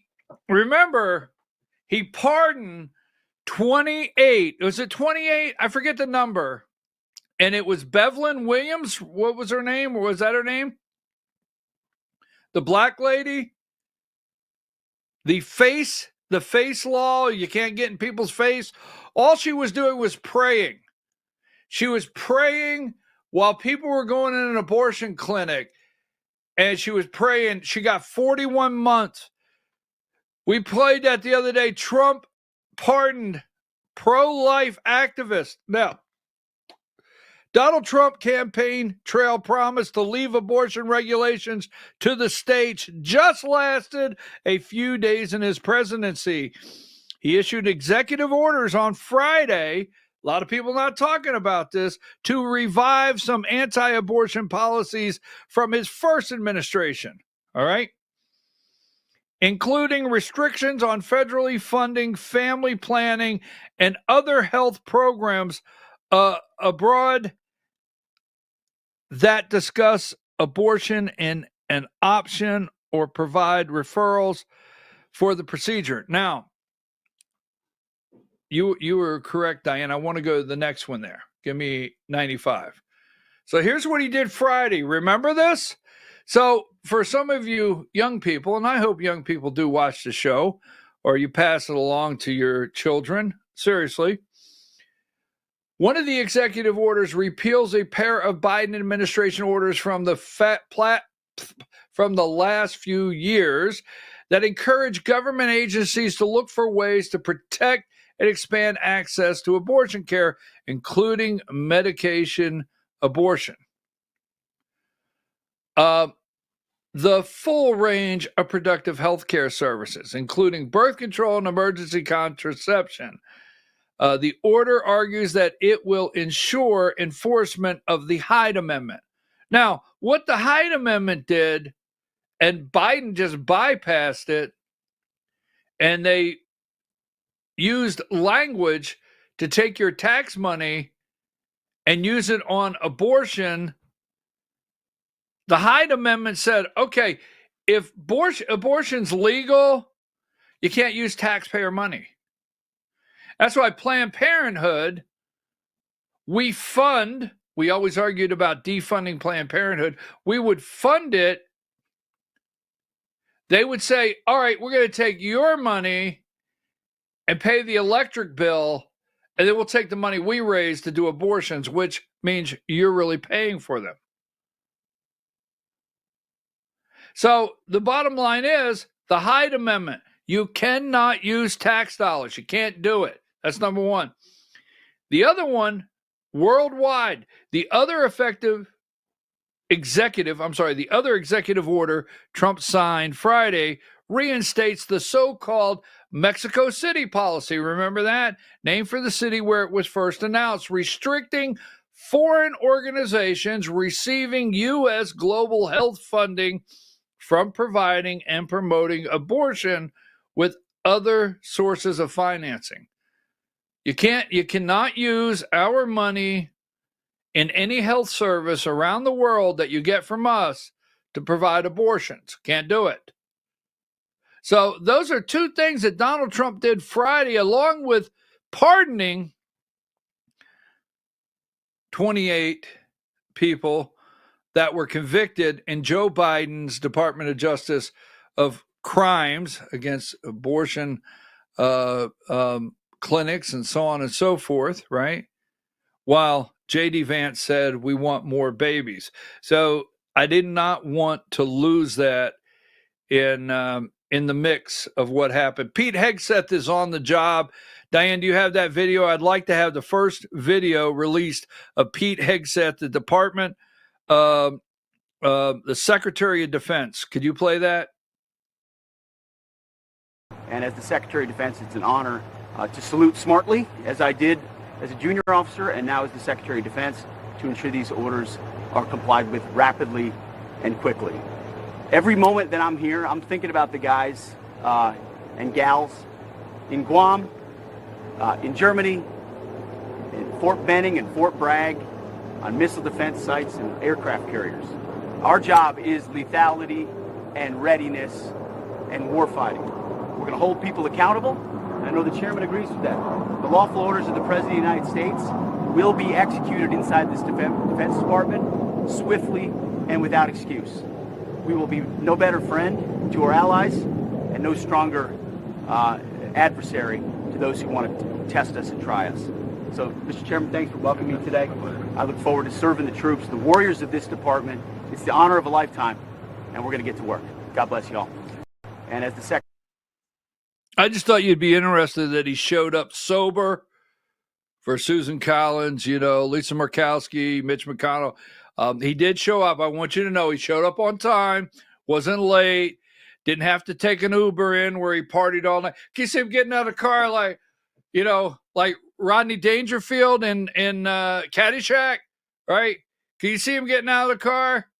Well, he's sober, cleaned up, looked like he was ready for work. So Pete Hegseth. Now, I have to go, but this is it. When we come back, I'm going to talk about John Burns, the Speaker of the House of Georgia. You don't want to leave, but give me number 90. I have to do this, and we'll be back for our next hour. It was a first down. A first down. Alan, that's the line. It was a first down. Now, as much as I cannot stand,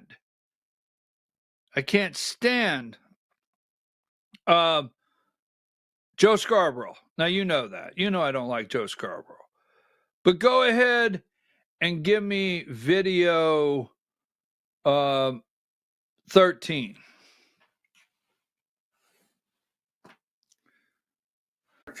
Once again, you had the announcers inside saying, in the booth saying, he clearly made it.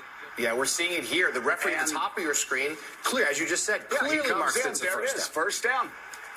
Yeah, first down. And this was on a critical drive. There he is, makes his first down, and the refs. It's almost like they aren't even listening to what people like Don Van Nat and others have been saying about him. This is how the guy at the bottom of the screen here comes the guy at the top of the screen. He's got the mark right, and this is on one of the critical drives. But it is what it is. The refs afterwards, it was kind of moving. He said the refs afterwards exchanged jerseys. It was a first down. First down late in the game on a fourth and inches. Buffalo goes for it. They get the first down. They take it away. Give the ball back to the Chiefs in I think it was close to like midfield. Give the ball back to the Chiefs at midfield. Chiefs go down and score. The Taylor Swift effect of the Super Bowl. Now, this is the first time. Yesterday, I was pulling for the Washington Redskins, the Billy Kilmer Washington Redskins, the Joe Theismann Washington Redskins, the Gibbs Joshua Webb's Washington Redskins, daggone it, Washington Redskins. I was pulling for the Redskins.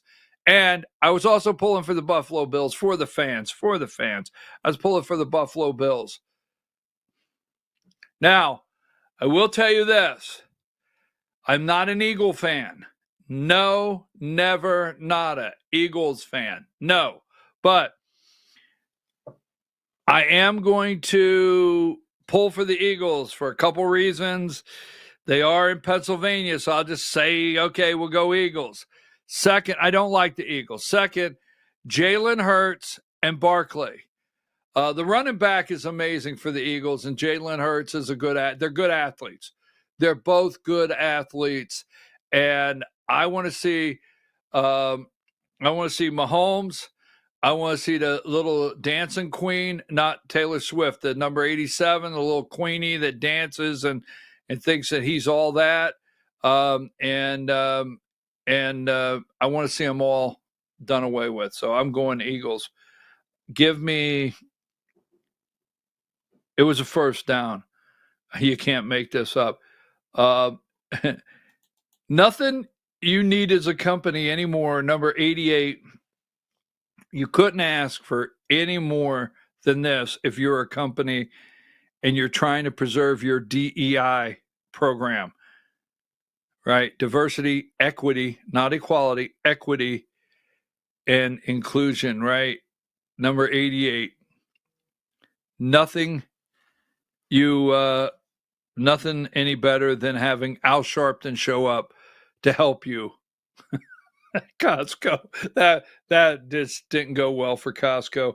All right, so when we come back, the Georgia Hour, John Burns must resign. And you can't trust him at all in the House. You cannot trust him. I'm going to give you the reasons why, several, with the Georgia Hour when we return. We're also going to talk about the Georgia GOP Inc. and the upcoming convention. Take a break.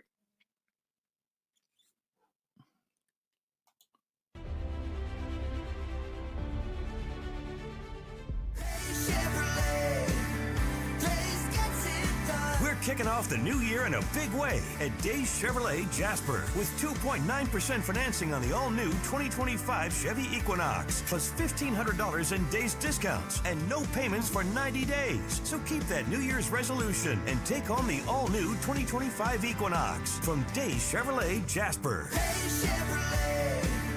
Days gets it done. Together, let's drive.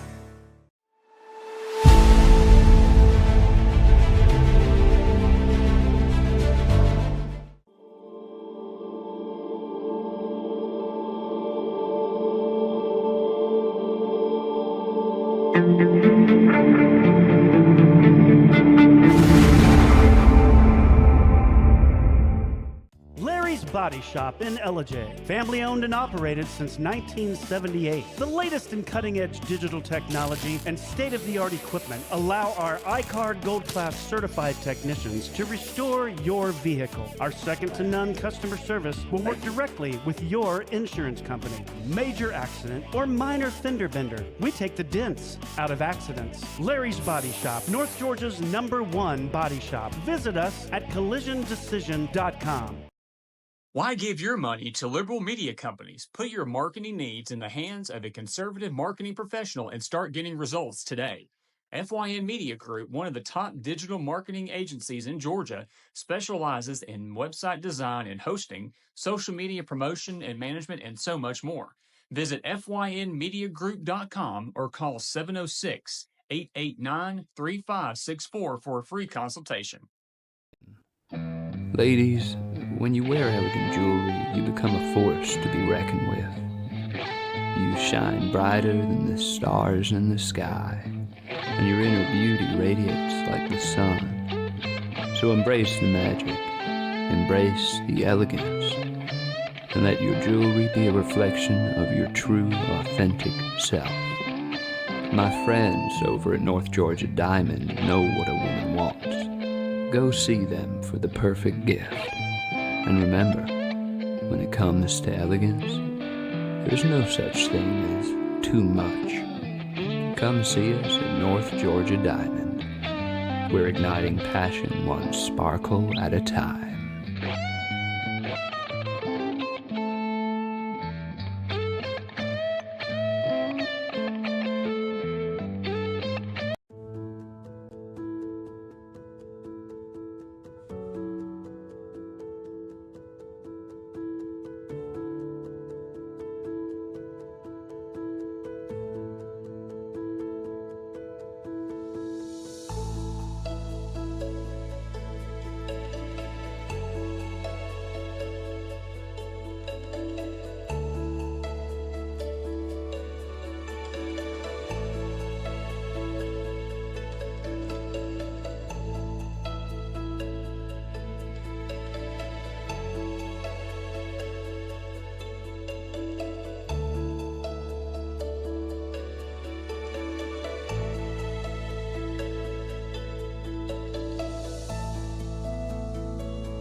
In 1981, Reed Nicholson began selling tires out of an old barn in Mineral Bluff. Little did he know that he had just laid the groundwork for the most trusted names in automotive services in the Blue Ridge area. In 1997, Nicholson Tire Center became what it is today, holding the same values of faith, family, and great customer service. 2 locations to serve you, and the Blue Ridge location is currently expanding to offer fast service and the largest U-Haul provider in Georgia. Nicholson Tire Center, Blue Ridge, and Mineral Bluff. This is a special report. Knowing how to invest your money is harder than ever before. Dealing with stock market volatility, record debt, and terrorist attacks requires new thinking. At U.S. Asset Management, we can help you see the world more clearly so that you can move beyond the chaos and invest with confidence. Call us, visit us online, or drop by our office. U.S. Asset Management, helping you make better decisions with your money. Mesquite Grill, now offering online ordering for your convenience. Check out our new website at mesquitegrillbr.com. That's mesquitegrillbr.com. The great food and service you have come to expect, ready for you when you arrive. Open 7 days a week with a fully stocked bar and friendly service. Bring your furry friends with you and dine on our pet-friendly patio. Also, check out our catering options and let us prepare delicious food for your next event.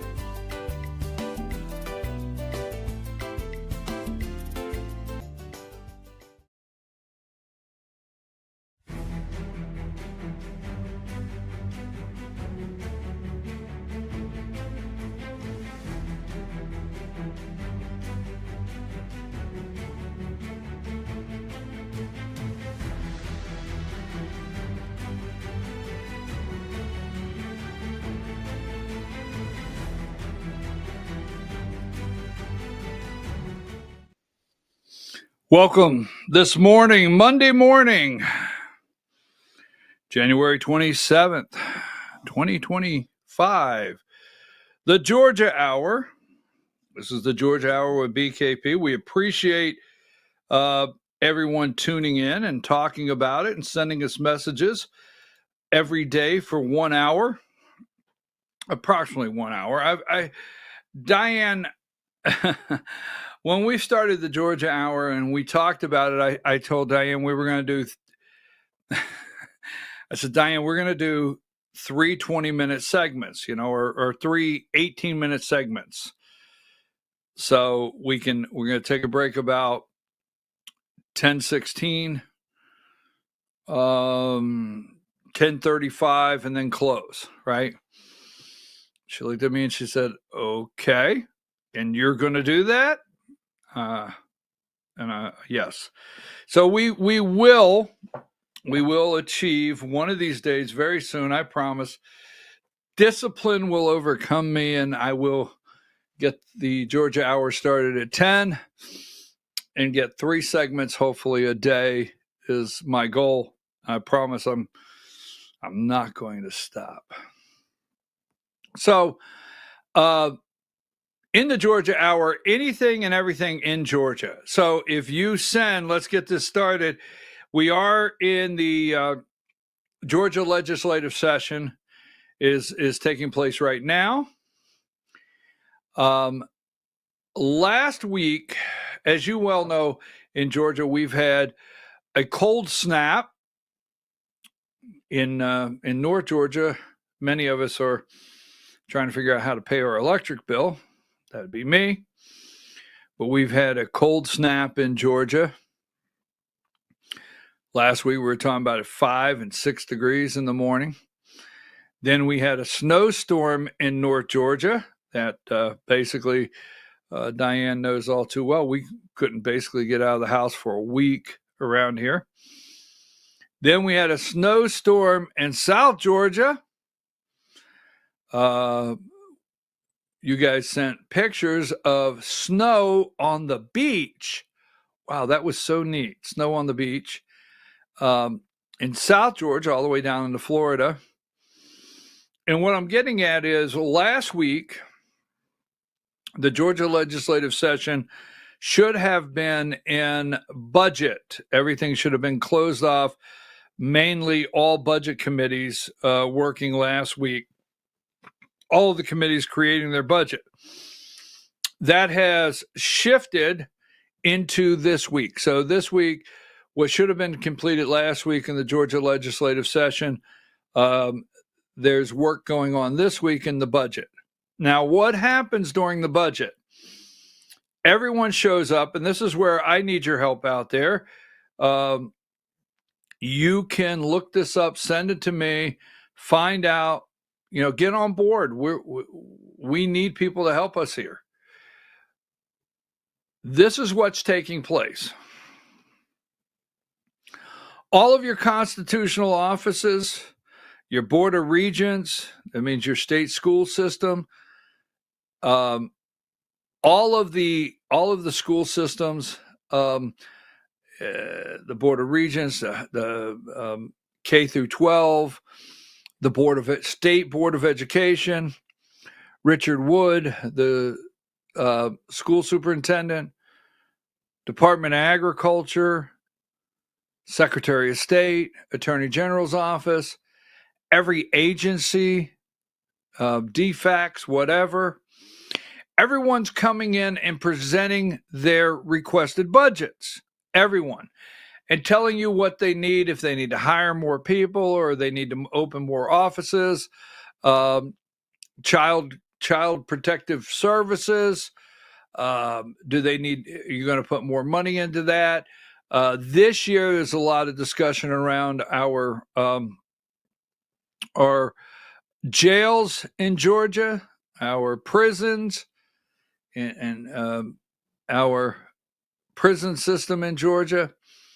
But everybody gets to come in and give their presentation to their committee, right? You have all the committees that they are under on a presentation of their budget and what they request. So that's happening this week as we speak.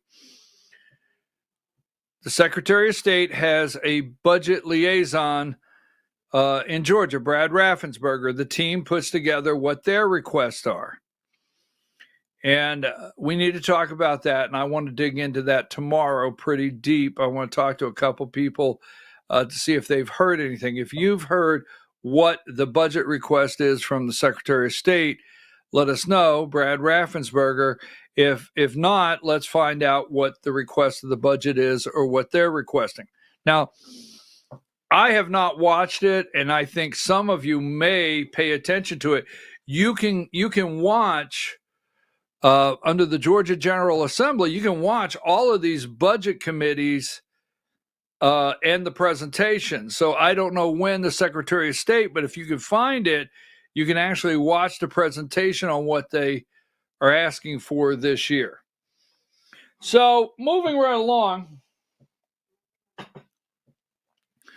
I said earlier in the show, I asked people, and if you don't know me by now, Diane, give me number 64. I ask people when they call me up, they tell me certain things. I say, okay, what can you accomplish? What can we solve? What can we accomplish? All right. We do a press conference. We do a rally. I see rallies all the time. I see people getting whipped up into a frenzy. And I will say to people all the time, what did we solve? Did anything come to light? Anything new? What did we accomplish? One night I was on a Zoom meeting not long ago, and somebody asked me, somebody spoke, and somebody called me and said, what did you think about what they said today? And I knew this person didn't want to hear this, but I said I didn't learn anything new. I learned absolutely nothing new. It just came from a different person, but they told me the same thing. I've learned nothing new. So, moving right along. Just wanted to put that up there. Would love for you to join us at that event here in the next couple weeks. So, most of America, and I've been thinking about this for a while. Most of America watched this right here, 101. And this is Keith Williams, and not to take up too much of our time today, But as you well know, there was a joint session in the Georgia State House that John Burns, Speaker of the House, barred state senator from the 53rd District, Colton Moore, said he wasn't allowed to come in. And that happened last year. Last March, that happened. 2024. He barred him from entering the floor of the House. They had a joint session for Governor Brian Kemp's State of the State address. State Senator Colton Moore attempted to enter the chamber, and as you can see, he was wrestled to the floor and thrown to the floor by Keith Williams, chief counsel of John Burns, the Georgia Speaker of the House. Now, Colton Moore is not one to shy away from some controversy. And I don't want to take an hour to go over State Senator Colton Moore, which I've always supported the senator. I always have. He knows that. He knows that I've always supported him. But when you elect someone, you want them to have, you want them to be able to be successful based for you. You want someone that could get legislation to the floor. You want someone that could accomplish things. You don't want someone that is ineffective. You don't want that. You want someone that could really bring legislation, fight the good battle for the constituents, and so forth. Now, because of Colton Moore's personal strength that he has, and I know this gentleman for quite some time, and I videoed and I went over to when he ran for state senate, he ran against a guy by the name of Henry. And Henry was is it Walker County? What was the county? But anyhow, Henry was a county commissioner. He was the chairman of this county, and he was a shoo-in. He was supposed to be the guy, just the biggest jackass I ever met. I went to the debate, and Colton Moore, running for Senate, did an amazing job. I highlighted. We have the tape. I did a highlight reel of the debate. And Colton Moore ended up winning the state Senate seat. Very strong, passionate, conservative, constitutionalist. If it's not constitutional, he doesn't vote for it. He'll tell you how he feels. So he doesn't get a lot of bills to the floor. In fact, I don't know as a state senator if any bill he's worked on, he's a member of the Freedom Caucus, the Georgia State Freedom Caucus. I don't know if he has ever worked on a bill that's been passed. I don't know if he's ever put a bill on the floor that was passed in the Senate, went to the House, got passed, came back, went to the governor's office, and he got to stand next to the governor. Now, let me tell you how it works. This is where they really despise me, your host, because I tell you how it works in Georgia.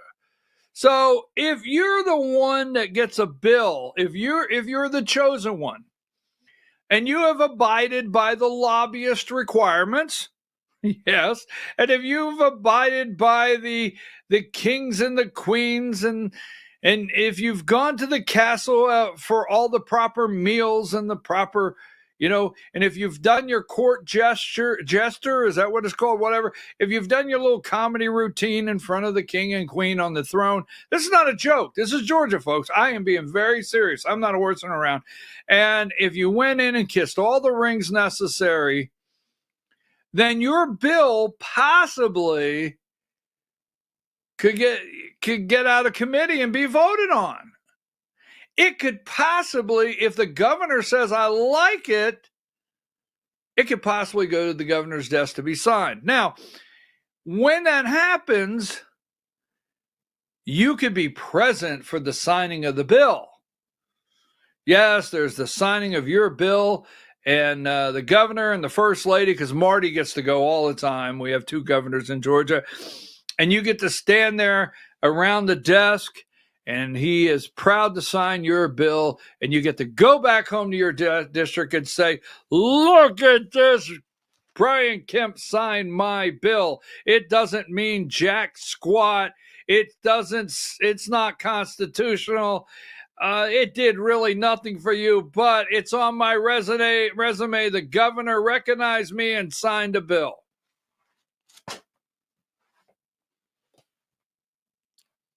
Colton Moore doesn't have any of those. He doesn't have any of those bills to take back to the 53rd district.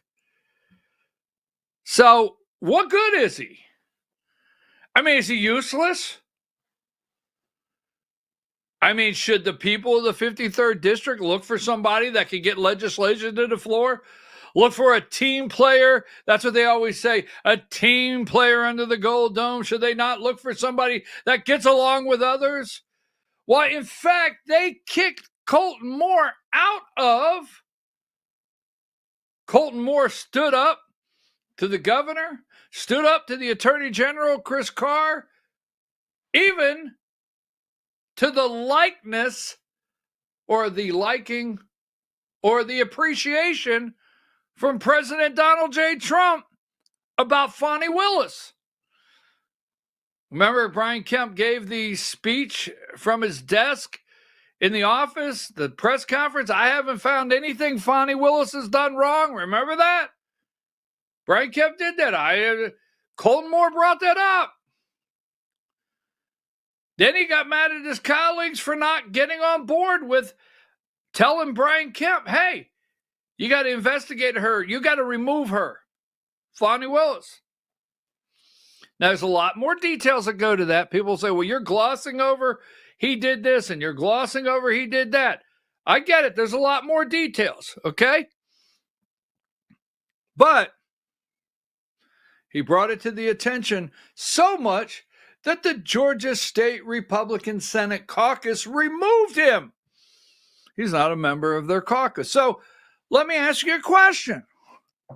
So you got a guy from the 53rd district, can't get a bill on the floor, can't get one sponsored, can't get one from the Senate over to the House, because John Burns has probably sent word, just my opinion, don't you dare send a Colton Moore bill over to the State House for us to look at.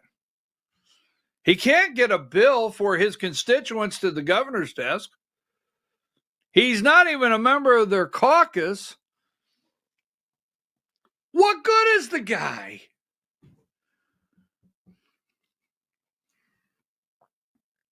I said last week, I said last week, because I like the guy. You know me, right? You're new. You're not new here. You know me. I mean, I would be, boom. I would tell you point blank. But I like the guy. All right? And I've heard all the speeches of, he can't get things done. He's ineffective. The most ineffective politician in Atlanta. Can't get nothing done. Might as well not even show up. I've heard all that. So last week I said to myself, and I didn't even have a cheap cigar. It's been too cold. But I said, let's analyze where we're at with Colton Moore. Let's analyze, are we accomplishing something? Are we resolving something? So, because I watched everything go down.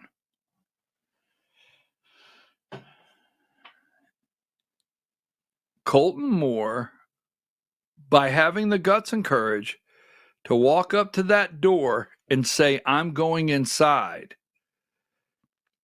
has brought it full circle to hopefully number 99. We can get this guy removed. We can get him removed. John Burns, Speaker of the House. Now, the guy he's tussling, we'll call it tussling with, is Keith Williams. Now, give me number 100. This is the guy here. He claims to be the lead counsel for the Speaker's house, and he actually should be arrested. He should be arrested for handling Colton Moore this way. Now, Colton Moore, the Georgia State Patrol did eventually arrest him on a misdemeanor charge, but if Colton Moore would have made an effort to go through those doors and they would have said you can't go through those doors, the Georgia State Patrol would have had the authority to physically remove him and arrest him, but not Keith Williams. So John Burns, I built all this up, and I'm going to give you a couple reasons why, and we're going to talk about the Georgia GOP and the convention that's coming up. But this is John Burns, 99. He must resign immediately. And without Colton Moore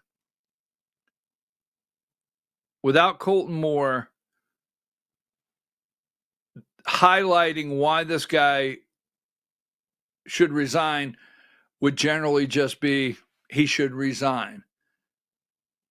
Take a break. We'll wrap up the second half of the Georgia Hour right after these messages.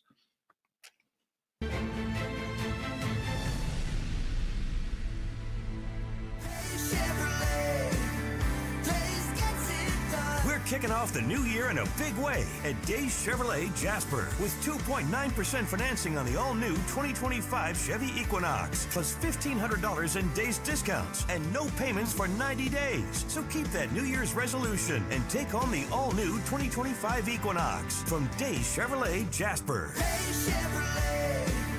Days gets it done. Together, let's drive.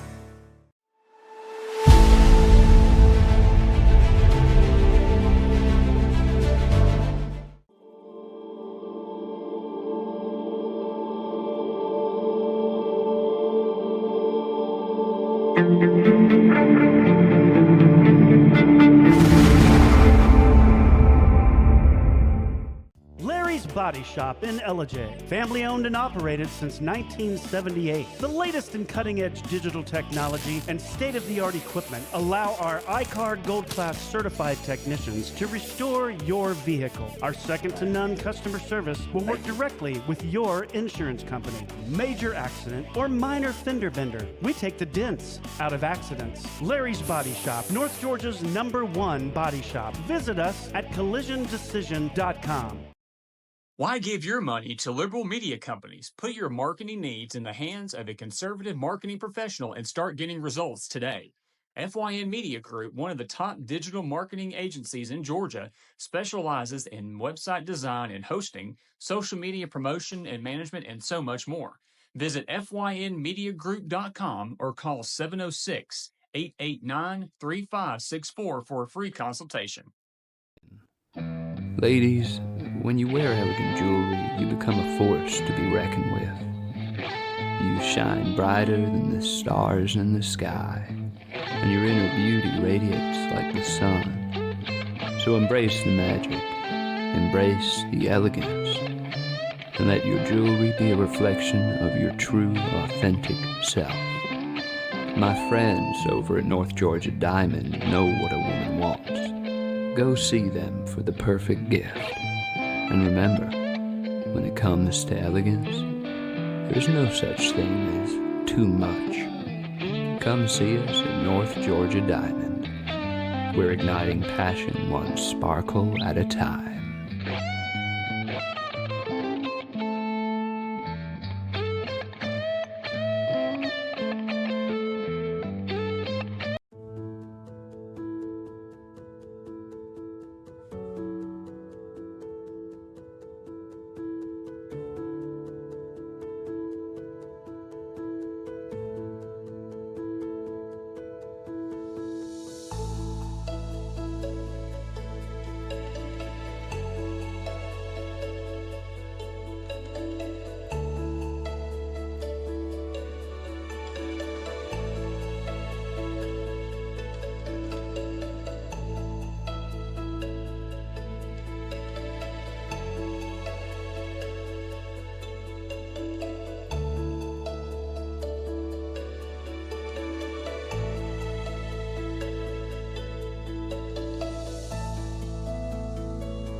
In 1981, Reed Nicholson began selling tires out of an old barn in Mineral Bluff. Little did he know that he had just laid the groundwork for the most trusted names in automotive services in the Blue Ridge area. In 1997, Nicholson Tire Center became what it is today, holding the same values of faith, family, and great customer service.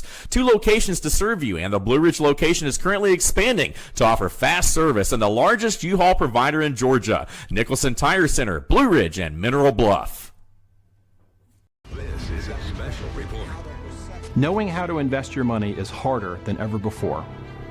Dealing with stock market volatility, record debt, and terrorist attacks requires new thinking. At U.S. Asset Management, we can help you see the world more clearly so that you can move beyond the chaos and invest with confidence. Call us, visit us online, or drop by our office. U.S. Asset Management, helping you make better decisions with your money. Mesquite Grill, now offering online ordering for your convenience. Check out our new website at mesquitegrillbr.com. That's mesquitegrillbr.com. The great food and service you have come to expect, ready for you when you arrive. Open 7 days a week with a fully stocked bar and friendly service. Bring your furry friends with you and dine on our pet-friendly patio. Also, check out our catering options and let us prepare delicious food for your next event.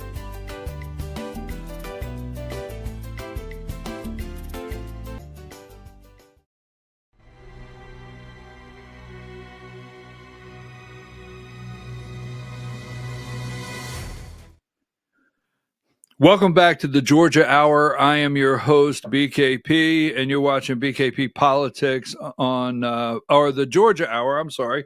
You're watching the Georgia Hour on voiceofruralamerica.com. Give me number 99. So we're going to wrap this up. I laid out the first part because I really went through and thought to myself, what has happened where Colton Moore, State Senator Colton Moore in Georgia is concerned. How do I feel about that?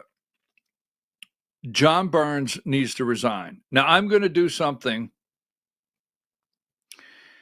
and I thought about this. I can't ask you to do something that I won't.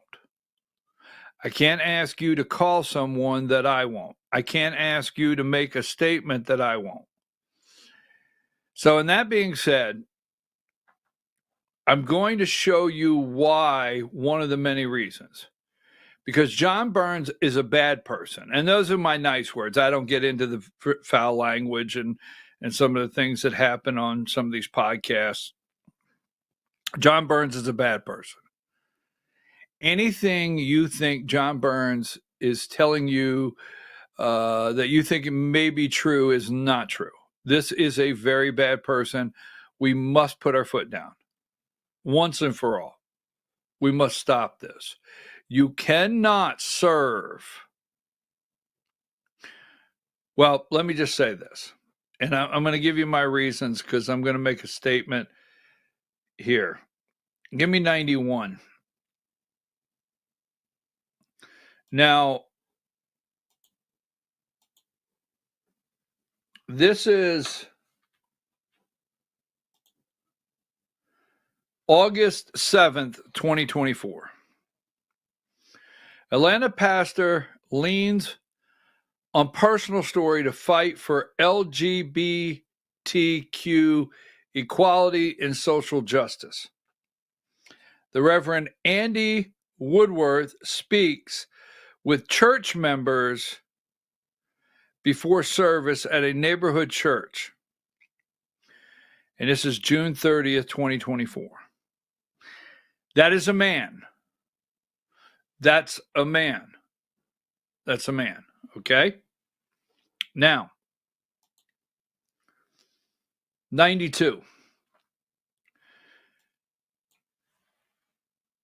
Trans pastor to Georgia legislature, love your neighbors as you love yourself.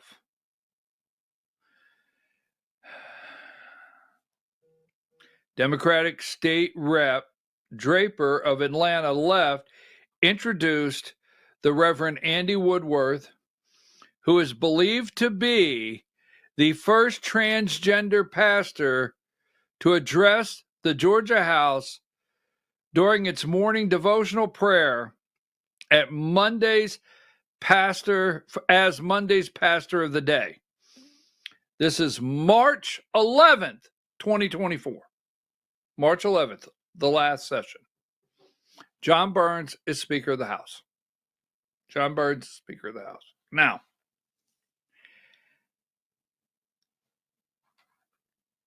this man stood in the well. Every day there's a session in the Georgia State House. There is a pastor of the day. A pastor of the day. Got it? This man stood in the well and addressed in my capital, in your capital, the Georgia State House of Representatives, and prayed within our chamber as a demon standing in a pulpit of the state of Georgia, invited by John Burns, Speaker of the House. This man dressed as a woman presided over the pastor of the day in the chamber that John Burns would not allow Colton Moore to enter because Colton Moore's crime and sin against the state of Georgia was telling the truth about former House Speaker David Ralston on a day they deemed was inappropriate, but it was true. So on the day that Colton Moore stood up and gave his 5 minutes of truth that many did not like and felt was inappropriate, but true, about House Speaker David Ralston, got him banned from this chamber right here, where this man was the pastor of the day, video 17. Good morning. Thank you so very much, Mr. Speaker, and distinguished guests, and particularly to Representative Draper for this invitation today. It is a deep honor and delight to be here with you all this morning. So, right after college, I was a part of something called the Georgia Cracker Crumble. It was a fundraiser event that was held for many years by the Georgia Press Association, and I got to sing and act and portray some very prominent Georgia figures in little skits. And some of y'all might remember that event. I don't believe it's held any longer, but there were many legislators and other leaders that attended this fundraising event. So I feel somewhat at home in a room just like this one with you or perhaps some of your colleagues. We might recognize each other from those days, perhaps, but probably not. I got cuter since then. As I was preparing for this moment, I remembered the little rhyme that my grandmother taught me in the little Methodist church in New Bern, Georgia, where they lived. The little rhyme went like this. You probably know it. This is the church, this is the steeple. Open the doors and see all the people. Now, I learned this when I was very young. I feel like it was deeply embedded in my heart. And I bring this up because I have come to claim that last phrase, open the doors and see all the people, as a motto for my ministry and as a framework for my practice as a pastor. Thank you, Reverend Andy. That was a great message. Thank you for bringing that to us. We'll ask members to join Reverend Andy in the South Andy room to give her thanks for being here and have a photo if you'd like.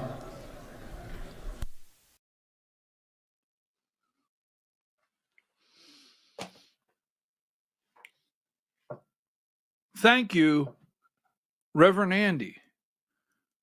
Put up John Burns' picture, please, if you can find it. I think it's 99. Thank you, Reverend Andy. John Burns acknowledged this man in our state house, in our chamber, for a great message And if you'd like pictures with the trans pastor, the first to ever stand in the well as a demon, that's the same man that honored that evil, demonic person that forbid Colton Moore from entering that chamber. Same person. Now, in the interest of time, you cannot believe anything this man says. You cannot believe that he would not let that man teach your children in a school. If he will allow that man that thinks he's a woman to be in that chamber that day, he will allow that man that thinks he's a woman to be in your child's classroom. He will allow that man that thinks he's a woman to be a counselor in your child's grade school. He will allow that man that thinks he's a woman to probably be a counselor if your child is confused. He is looking over mental health bills.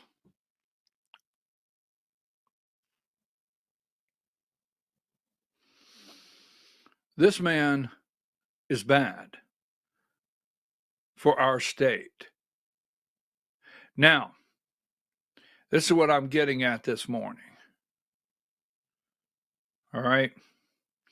I don't know where you're at in Georgia. I like my state rep. I like him. As we say, I think he's a pretty good old boy. I don't think he's half bad. And that's a compliment. Pretty good guy. I like when I go up to the local park and rec and watch kids play basketball. I like to see him and his wife. Love getting into some preaching with his wife now. His wife can preach. Not saying she does. Oh, don't get in trouble. But I really enjoy it. We've had some great, strong conversations. Right? I love when I'm up there watching the kids play basketball and they're up there watching the grandkids play basketball. All the above. I like my state rep. I do. But my state rep is Johnny Chastain from the Georgia State House, District 7. And I'd tell you today, if he's in town, I'd have coffee with him. If he's in town, I'd have lunch with him. Can't stress, I like the guy. But what I'm about to ask you to do, I have to do myself. So, State Representative from the Georgia State 7th District, Johnny Chastain. As your constituent this morning, you need to stand up and ask for John Burns' resignation. Not on just the fact that he did not allow Colton Moore to come into the chamber.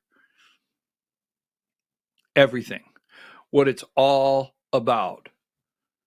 Because I'm going to say to any state lawmaker, do not come back to me and tell me about your Christianity and your views and, you know, how you believe in only girls and girl sports and no boys playing it. Don't give me any of that. Knowing what happened in that chamber, knowing who that man is. Do not trade us for 30 pieces of silver, every state rep. Do not.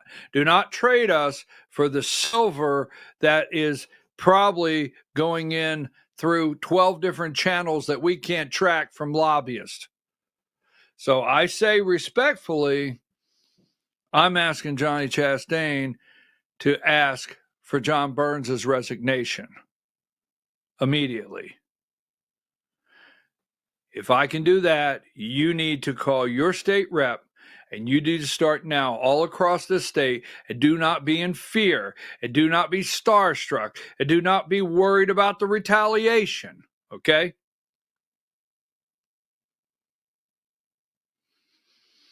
The fear is of the Lord, not John Burns. And you need to stand up and call your state rep and tell your state rep to tell this man he needs to resign immediately. Immediately, there needs to be a new Speaker of the House for a multiple list of reasons. He must go immediately. So I'm going to leave it there. He's a bad person. He must resign. He can no longer lead the Georgia House. And you may like your state rep. If you're sitting here and you're in the same position I am this morning, you say, well, I agree, John Burns. I agree with this. I agree with that. But, I like my state rep. I don't want to get on the wrong side. I'm not telling you to get on the wrong side. If you cannot say to your state representative this morning how you think and feel about a vote, if you cannot say to your state rep this morning because you feel you don't want to hurt a relationship, but you don't like the way they voted, or you want them to vote a different way, or that you don't agree with something, then you got to get another state rep.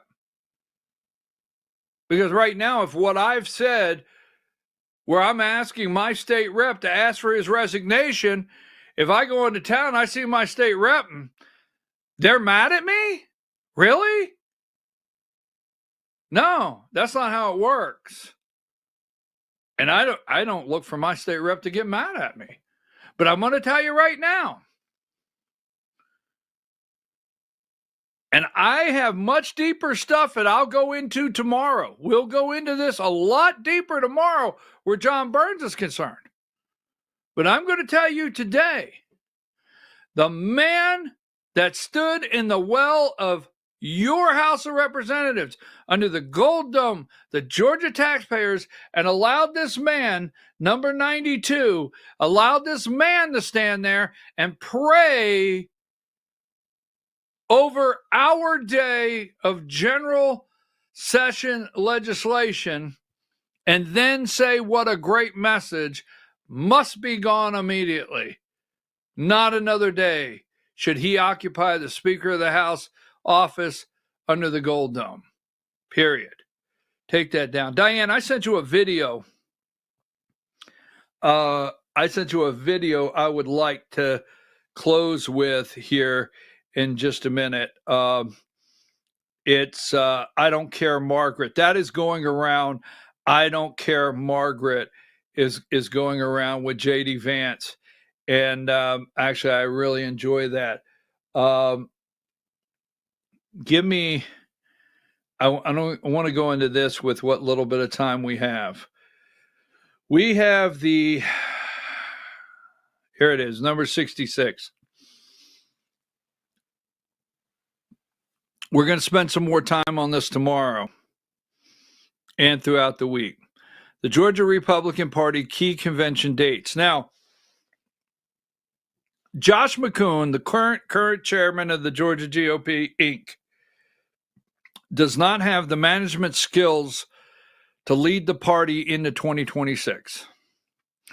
Josh McCoon, the current chairman of the Georgia GOP, Inc., does not have the management skills or the ability to turn things around and stop the trend. Now remember, in 5 years, Republicans have lost 19 state house seats in 5 years. In 5 years, Republicans have lost 5 state Senate seats. In 5 years, Republicans have lost 2 U.S. Senate seats. The list goes on. Now, the trend is the wrong way. Photo ops, and I will go into great detail. Donald Trump won Georgia.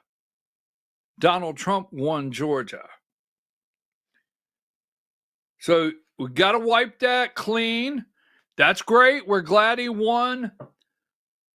But in 2026, Republicans risk in Georgia losing constitutional offices. We will go into further detail.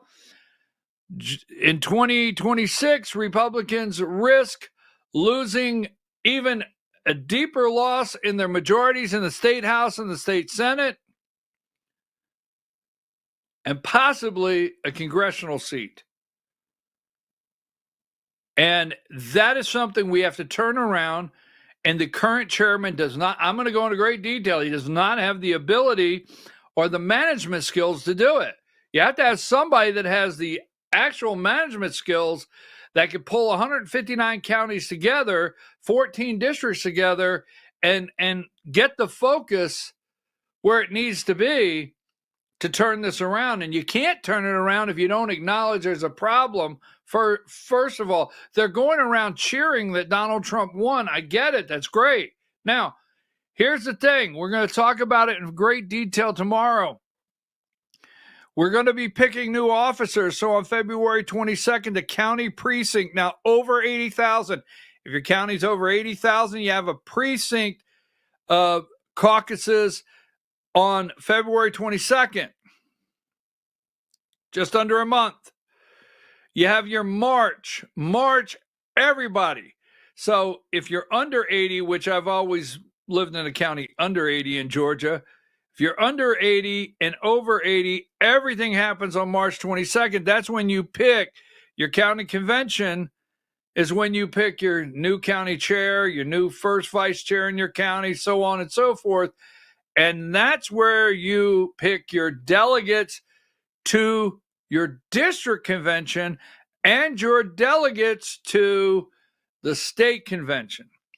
District convention is April 26th. That is when the district conventions are set. That's where you pick your district convention chair and so on. We will go into detail on that. And then June 6th and 7th, you have your state convention, and that's where the chairman of the Georgia GOP and state officers are elected. Now, I don't know, I've not been told if current chairman Josh McCoon is going to seek re-election. I've not heard that. I do know through a press release that was put out that the second vice chair of the Georgia Republican Party, the current second vice chair of the Georgia Republican Party, David Cross, will be seeking the chairman's position for the Georgia GOP, state Georgia GOP. Now, I'm going to give you an example as we close. Give me number 83. This is Georgia's poster child for a rhino. Now, many of you don't like rhinos. You don't like to hear rhino. You can't stand to hear Republican in name only. But this guy's name is Stephen Aaron. All right? And Stephen Aaron said he's running for chairman of the 9th Congressional District in Georgia. So this is one example of what we have to work on. This is, again, the poster child for a rhino, period. I would, let's see, how do I prove this? I'll go at 20. I can't go 50 because I could get in trouble. I'm not supposed to be betting on politics. They could keep me out of the Hall of Fame. Anyhow, I'll go 20. I'll go 20. He voted for Nikki Haley in the primary. I'll go 20. He voted for Nikki Haley in the primary. I'll go 20. He voted for Nikki. Yeah, I'll go 20. He voted for Nikki. Yes, I will. Yes, I'll go 20. He voted for Nikki Haley. I'm just saying. This is an example of if we want to turn around Georgia in 2026, we must make sure we get the right people in the county chair, the district chair, and the state chair this time for 2026. Okay? That is, like I said, that is that's the poster child of a Georgia rhino right there. In fact, I ought to do a graphic. Poster child for the Georgia rhino. I couldn't take his picture up there anymore. No comment. No comment. Diane, The meme is going around. It is going around. It is funny. I don't care, Margaret. Roll the tape. Margaret, I don't agree that all these immigrants or all these refugees have been properly vetted. In fact, we know that there are cases of people who allegedly were properly vetted and then were literally planning terrorist attacks on our country. That happened during the campaign, if you may remember. So clearly not all of these foreign nationals have been properly vetted. But there are 30,000 people in the pipeline, Afghan refugees. But my primary Do you stand concern by it? as the vice president, Margaret, is to look after the American people. And now that we know that we have vetting problems with a lot of these refugee programs, we absolutely cannot unleash thousands of unvetted people into our country. These people it's are not vetted. good. These people are vetted. Just like the guy who planned a terrorist attack in Oklahoma a few months ago, he was allegedly properly vetted, and many people in the media and the Democratic Party said that he was properly vetted. Clearly he wasn't. I don't want my children to share a neighborhood with people who are not properly vetted, and because I don't want it for my kids, I'm not going to force any other American citizens' kids to do that either. No, and that was a very particular case. It wasn't clear if he was radicalized when he got here or while he was living here. I don't really care, Margaret. I don't want that person in my country, and I think most Americans agree with me. I don't care, Margaret. I don't care. But they're vetted. I don't care, Margaret. That's going around the internet. That's pretty good. I don't care, Margaret. America first. God bless you. Thank you. It's good to be back here with you Monday. John Burns must resign immediately. Your state rep must tell your state rep immediately. John Burns must resign as Speaker of the House in the state of Georgia. Diane, I'm out of here. I will see you tomorrow morning at 8 a.m. And yes, I plan to get a haircut soon. I promise.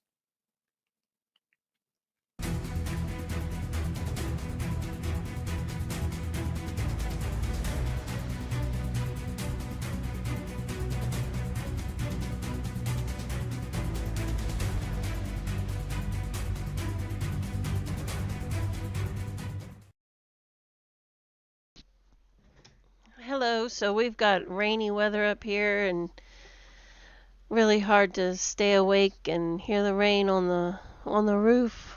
But I'm just going to go through a couple of videos that I've accumulated over the weekend. And I don't know if many of you have seen this. In LA, there was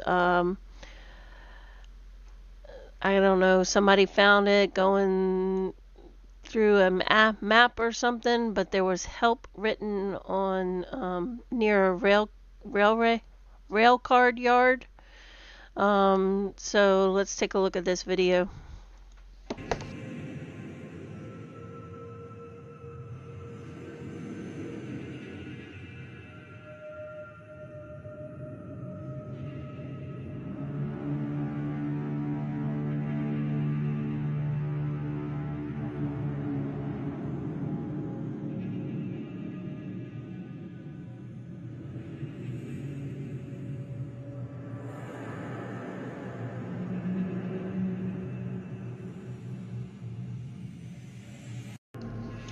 So, don't know what's happening there, but that's all over. You see the help, traffic go, help all over the yard. So there's that happening in LA. And then we know Trump went to LA. Let me switch this around. We know Trump went to LA, right? And when he was leaving, this is what he had to say. I don't know if we've ever seen anything like it, frankly. They say the biggest in the history of California. I think, has anything bigger than that happened in the whole country ever? It looks like, I don't want to say what it looks like, but you know what I'm going to say. It looks like something hit it. And we won't talk about what hit it, but it is a bad, bad situation. I don't know if we've ever seen. So he refers to something hitting LA that caused the fires. Here is, this is a forensic arborist that's determined that the nearby wildfires in California since the Palisade fires have been caused by direct energy weapons. So there's a report, and he goes and he talks about how the trees have burned. He talks about the trees that were burning, how flammable they are. But he goes into some details that actually make you question. So let's take a listen. The twigs, the needles, the branches, even the trees will burn down, sometimes to a low stump or even a hole in the ground. Not like this one. This was the big Coffee Park fire in Santa Rosa, where 4,700 homes were turned to white ash. And look at the trees. Why aren't they missing along with the houses? Many of these are pine family relatives. Eucalyptus against that road there, or whatever that is, against the road. Those are eucalyptus back there, the round ones. Those are so flammable, a cigarette lighter in your hand can light those on fire. A green leaf, light them right on fire. The forest is primarily valley oak, blue oak, and California bay, which is a very combustible leaf. I can light them on fire again with a cigarette lighter. They didn't burn. There's a bay tree right there. The bottoms will always be burned right at ground level. No reason for that. Grass couldn't do that. You know, Right. a lot of flames to do that. No, they're being cooked right where they're at. This was an entire bay forest, and I couldn't find one leaf burned. And somehow the leaves turned black. You notice the bottoms of these little suckers here, they're black. Almost every tree here is a bay. They didn't burn, but the ground did. It's only a grass fire here. You can tell this was just grass, and it might have even been kept up. I don't see one burned tree. There's ponderosa pine, black oak, white oak. Well, there's a deodar cedar to the left there a little bit. That's pine family from the Himalayas. And a digger pine on the left, the big multi-branched one. Nothing wanted to burn that day, just the house. Ponderosa pine forest. Little short ones and everything. Where the flames are in the needles, they refuse to ignite. Here's your eucalyptus. It's down in the flames, refuse to burn. Upper foothill or lower pine belt here. Very flammable areas. And no, they're not burning. And look in the background. Chunks of metal everywhere. The two fire captains told me in their combined 60 years, they've never, ever seen a window melt out. Incidentally, every fire I've been to, all these 120 trips, not one window has been intact. Every single one has melted out. No exceptions. There's your aluminum. What's melting it this far away? Well, what's keeping it flowing? These things will flow 20 or 30 feet from a car when there's nothing on the ground to keep them melting. That's a high temperature, but they keep flowing right across the dirt. Here's a fence line. They all look like this. Burn at the nails, burn at the ground. The only place they burn is at the ground and wherever the metals were. What fire does that? A normal fire would burn the post from the bottom up, not skip spots. No, they favor the metals, of course. This is a tall post, perhaps 5 or 6 feet high, and way up high, eye level, just the nail area burned. Here's this board. What really burned? The nails on that board. This little guardrail is a park guardrail, and actually it's all wood. There's no metal here. The cross member, the long ones, and the post are all wood. And each one was burned like this, where the screws were. Many trees are cooking from the inside out. They're burned on the inside, and there's no hole to get a flame in there. This thing was about 4 feet in diameter in a spring, burned from the inside out, and not one leaf burned. When you look at the cuts, this is very important. These are 90% dead. They should not have that heartwood. The dark area is the heartwood. It shows me these things were cooked from the inside out. Here's a soil bag. It still had soil in it. That was there. The tennis shoe was there. And you see the black. There's black everywhere. A cushion for your chair. I see this chainsaw in the back of this pickup truck. The window melted out at 2,500 degrees. All the tires burned completely, leaving the slinky-like steel belts. That plastic should be gone completely, down to the metals. Didn't happen. There's so much white ash in some of these photos. It looks like the heat would have been really intense. However, it didn't reach very far. Why is that? Why is everything reduced to white ash versus... Well, I'm going to have to say it's because of the extreme heat. It's a different kind of flame. To me, these are microwave-based flames. So that leads a lot of questions on what actually happened. In LA, Trump alludes to something hitting it. Was it those microwave or the direct energy weapons? Same thing that we saw in Maui, remember, in Lahaina. So, don't know. just more questions. Hopefully Trump will come out soon and kind of give us a heads up of what's happening, who's behind it all, who's causing all this devastation with the fires.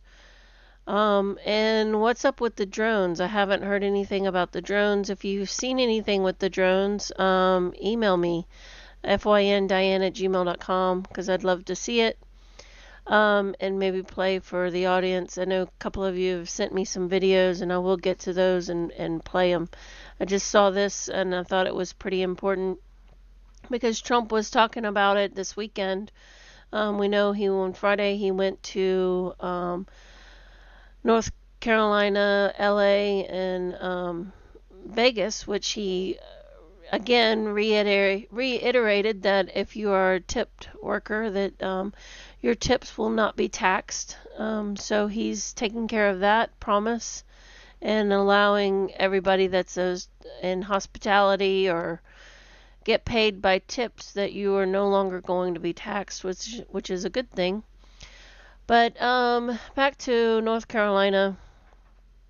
So there's a guy in North Carolina that's been reporting on a lot of the devastation that's been happening and that FEMA has not been keeping up with. And we'll listen to one of his videos here in just a minute. But he's been arrested the day before President Trump comes to town, apparently in an attempt to shut him up and exposing their failures. Tyler is being held in the Unicoi County Jail after he spent the last 4 months helping the victims of Hurricane Helene when the federal government failed them. And now, for his sacrifice, he's sitting in a jail cell because some people in the county government got their feelings hurt when he called them out. This is outrageous, just more proof that the corrupt officials care more about themselves than they do about their communities.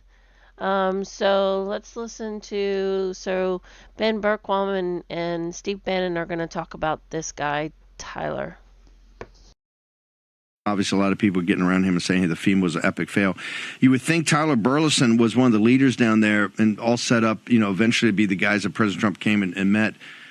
Had a tough time doing it, Ben Bergquam, because they put him in jail.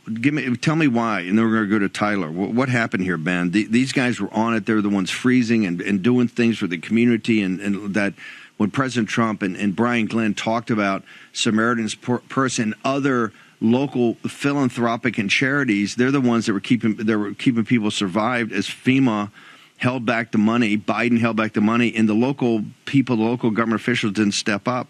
So why was he not there greeting President Trump? Why did they put him in jail?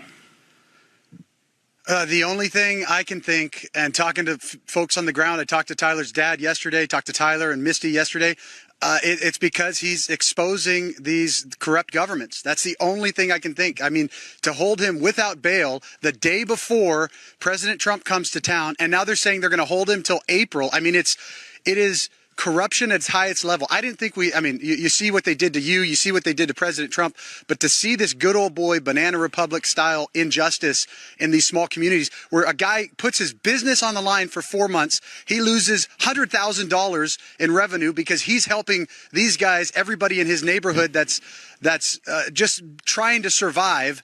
And what do they do to that guy? They stick him in jail the day before President Trump comes to town so that he can't talk. Come on, man. That's the only thing I can think. There's no.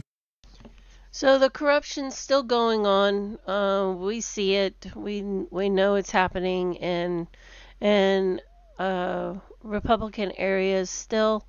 But let's listen to.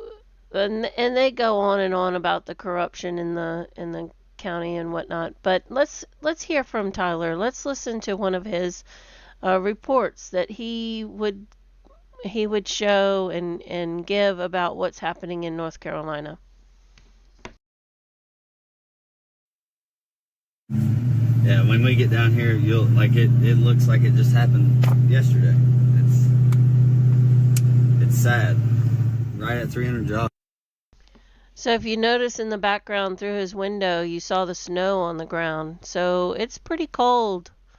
It has been pretty cold up here for weeks now. So this wasn't that long ago. Jobs were lost over here. And how many lives, you said? Well, just out of the Impact Plastics, there were 6 people that worked there that died. And they lost their life in the flood. And there, we were told that they were forced to stay. They were told that if they left, they would not have a job. They would be fired if they left. And 6 of them died. 6 of them died. When it first happened, there was debris piles that were 40, 50 foot high. Just even down, like debris everywhere. There were caskets in it. There definitely were bodies in it. They immediately came in. They started pulling out the debris and burning it. Well, the rest of the debris that was on the other side of the river, on the other side of the road, they just started piling it up in piles and sorting through it and putting it through a wood chipper.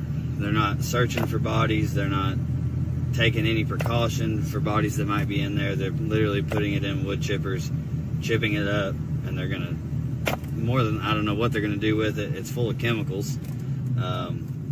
They definitely can't sell it for mulch, to Lowe's or, little hardware stores. So I don't know what they're doing with it, but when we get out here, there's still mounds and mounds of dirt that are 40, 50 foot high.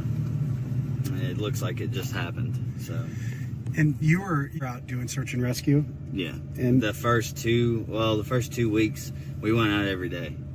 We went out every day and searched in places where there wasn't law enforcement, and because everywhere that we went that had law enforcement, we were threatened with arrest. And numerous times, I think I had been threatened with arrest 5 times. Threatened to put me in handcuffs, threatened to take me to jail, just because I was trying to look for bodies. And at that time, 2 or 3 days into it, you're still looking for people that might be alive.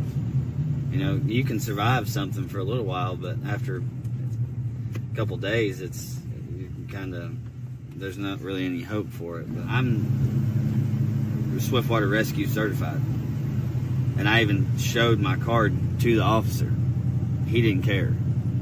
It's not like we were just all gung-ho and wanted to go out and look for stuff and get ourselves hurt.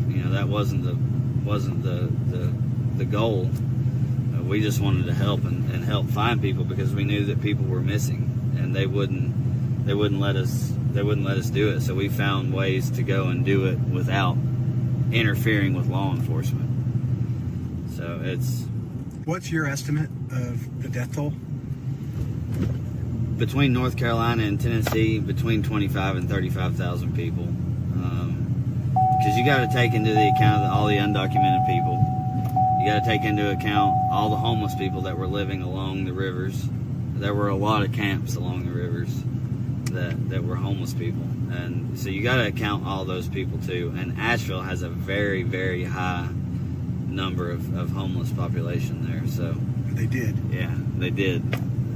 I mean, they still do. They have even more now because so many people lost their homes. It's true. I mean, it's not that they chose to be homeless, because some people do choose to be homeless, but they definitely did not. They had no say-so in this. I mean, nobody expects a Category 5 hurricane to come through the mountains of East Tennessee and Western North Carolina. It usually doesn't happen that way. And astronomical amounts of water were dumped on us in a short period of time, and it just had nowhere to go except down this way, down the French Broad River, down the Nolichucky, down the North Toe River, the Cane River. It had nowhere to go, and then all the landslides on top of that. It's just wasn't a good situation, and it was a recipe for disaster, really. This is nuclear fuels right here. And the worst part about all this is the response by the government. You guys have been out here for almost 4 months, and you've gotten, it's just unfathomable to me that you've gotten no support. Yeah. If you ask the government, they've supported us. They're gonna lie through their teeth and say, yeah, we've helped, we've done a lot. Well, what have they done? Because any other hurricane that's ever hit the United States. They're in there with push crews. They're in there with contract companies that are coming in and removing the debris. There has not been one open contract until about 2 weeks ago for storm recovery.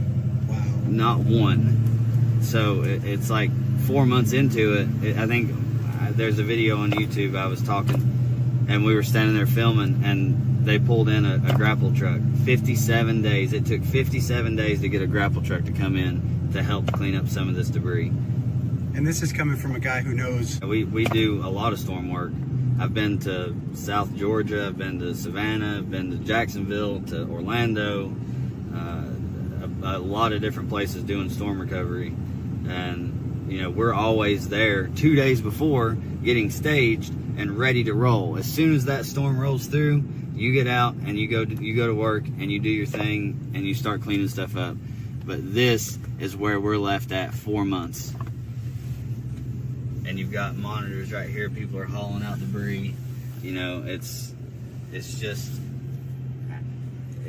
astronomical amount of debris. I mean, millions of cubic yards. And this is 4 months later. 4 months later. Now, we won't be able to go all the way back in here. We may get stopped by somebody, but, you know, if they try to arrest us, we'll just run. We'll claim we're illegal. Yeah. Jeez.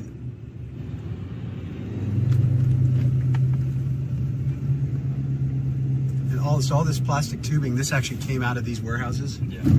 Impact Plastics is one of them. I think another one is Polypipe or Polycon. This is crazy. Yeah. Did they just start doing this? Like, I mean, this can't be 4 months of this. This is insane, the amount that's still here. Yeah, I mean, they've been nibbling at it bit by bit, but they haven't really done anything. We'll go back here as far as we can go. May have to lock her down in four-wheel drive. What's crazy to me is this is one location in a tiny spot on a massive geographic area. Yep. That everywhere you go, it has something similar to this. Yep.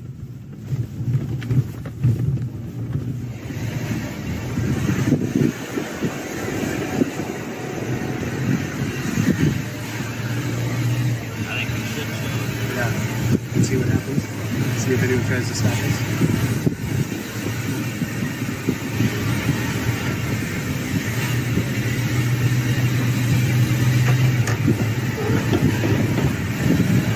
River in reference to here is on the other side of the freeway? Right there on the other side of the freeway. So all of this, were these buildings covered? Or they're I mean, it was water was up over the signs. Wow.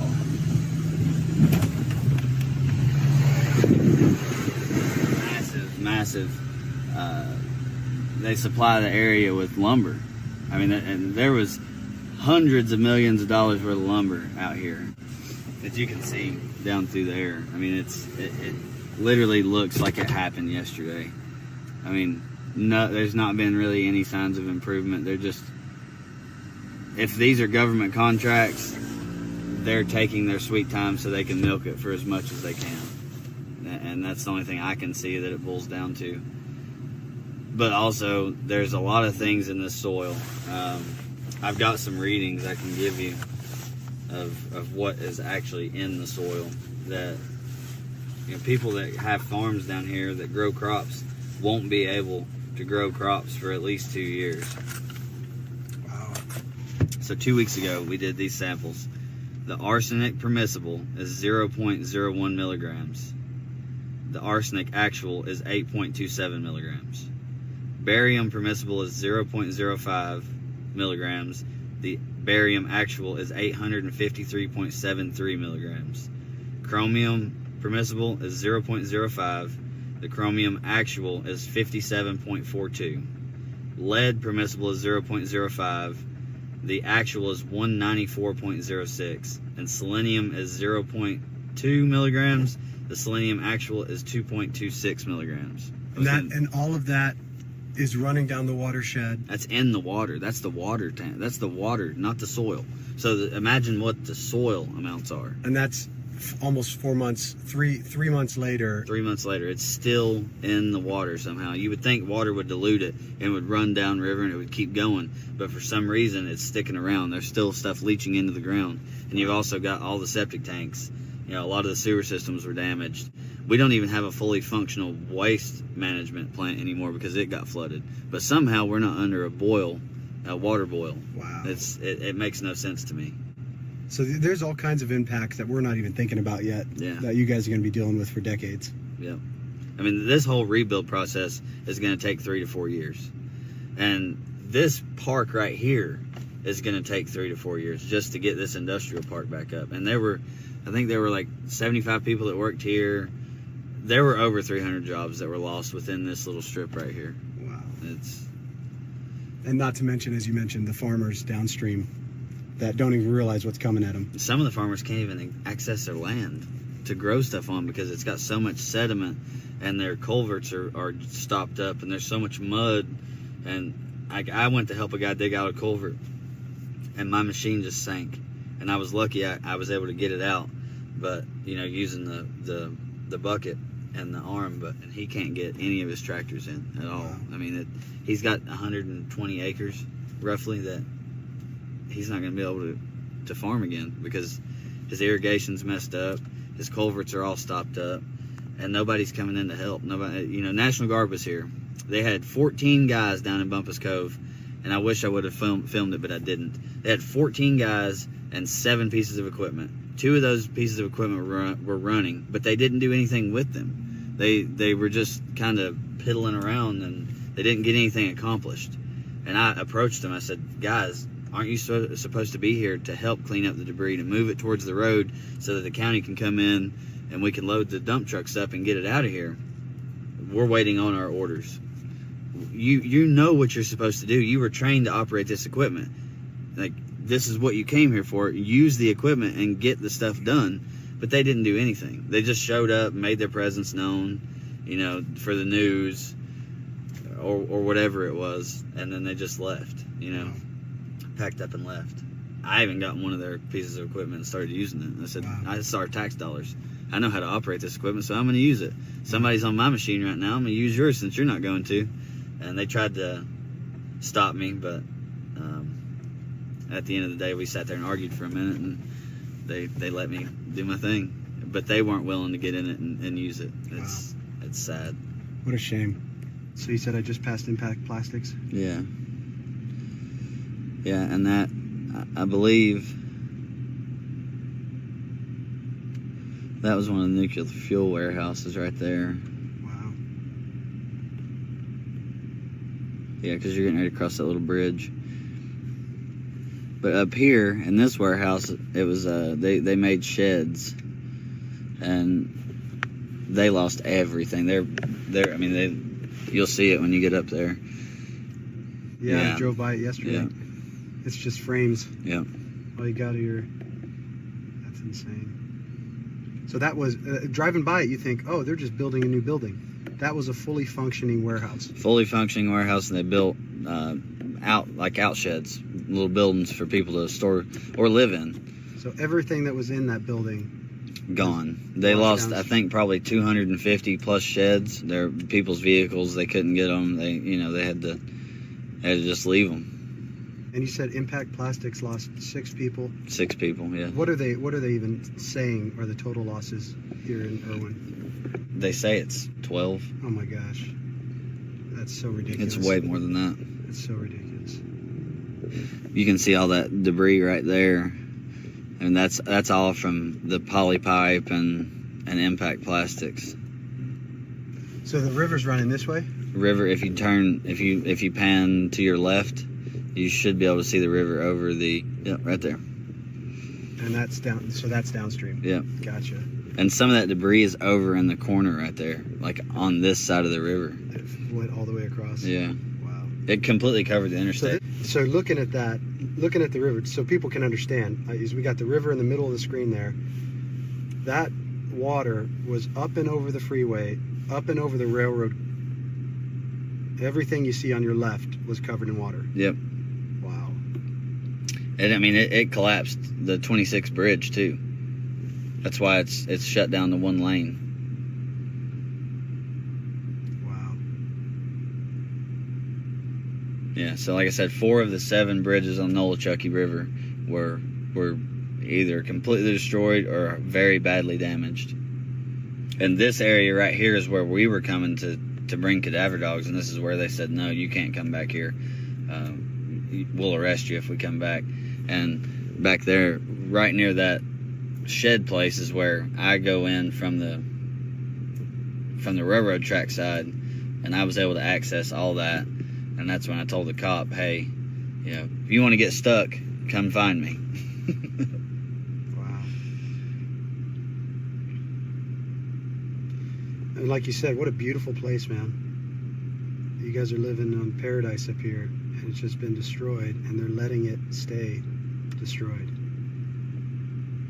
It's truly unbelievable. And our local government doesn't want to help. I mean, they don't do anything to help. Why would you think, are they getting paid off? I mean, they're not a bunch of libs. This little town is very close knit. Everybody that works in the government offices up there, they're all related to each other somehow, one way or the other. They're very corrupt. I feel like it's payoffs. Wow. But I'm not 100% sure. That's not a fact. That's just my speculation. Yeah. Because they are very corrupt, and this town is money hungry. So. And just to confirm, that's where the bridge washed out, the right side there? Yeah, well, both sides actually washed out, but if you zoom in on that, right there, they filled it in with gravel on the edge of that bridge right there where those cars are crossing, and they paved over it to get that side accessible, and now they're rebuilding the other bridge. Here? Yeah. And if you drive across it where they just lightly packed it with gravel, it's already sinking. Oh, wow. But you can see the section of the bridge out there that's out. So the left side was temporary fix. Yeah. Now they're rebuilding the right side. Yeah. And they'll have to come back and rebuild the left side. Yeah. It was shut down for 2.5 weeks before they even started rebuilding it. Wow. That's and this is a huge artery. Mm-hmm. I mean, this is 26. 26 runs all the way to Charleston, South Carolina. Wow. Yeah. Yeah, so you really had to get anywhere. You had to go a long, long ways, huh? We went to Charlotte, and it turned our Charlotte drive, which was usually 3 hours away. It turned it into 6. Wow. And just look at this amount of debris. 4 months later. 4 months later. I mean, that people they need to see this. 4 months later. That's what I was saying yesterday. I was just in Ukraine last summer.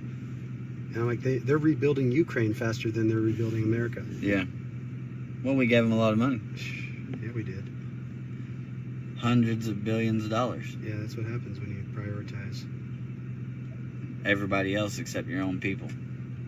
And where do they get this money from? They get it from us. Yeah. I mean, it's taxpayers' money. And they just give it away. It's like, oh. What a disgrace. And this is just a little spot. Yeah. Yeah, there's one little artery in the bloodstream of. I mean, I think we got hit worse than Asheville did. Not comparing apples to oranges. Both of us were devastated and destroyed. But we got the sharper end of the stick for sure.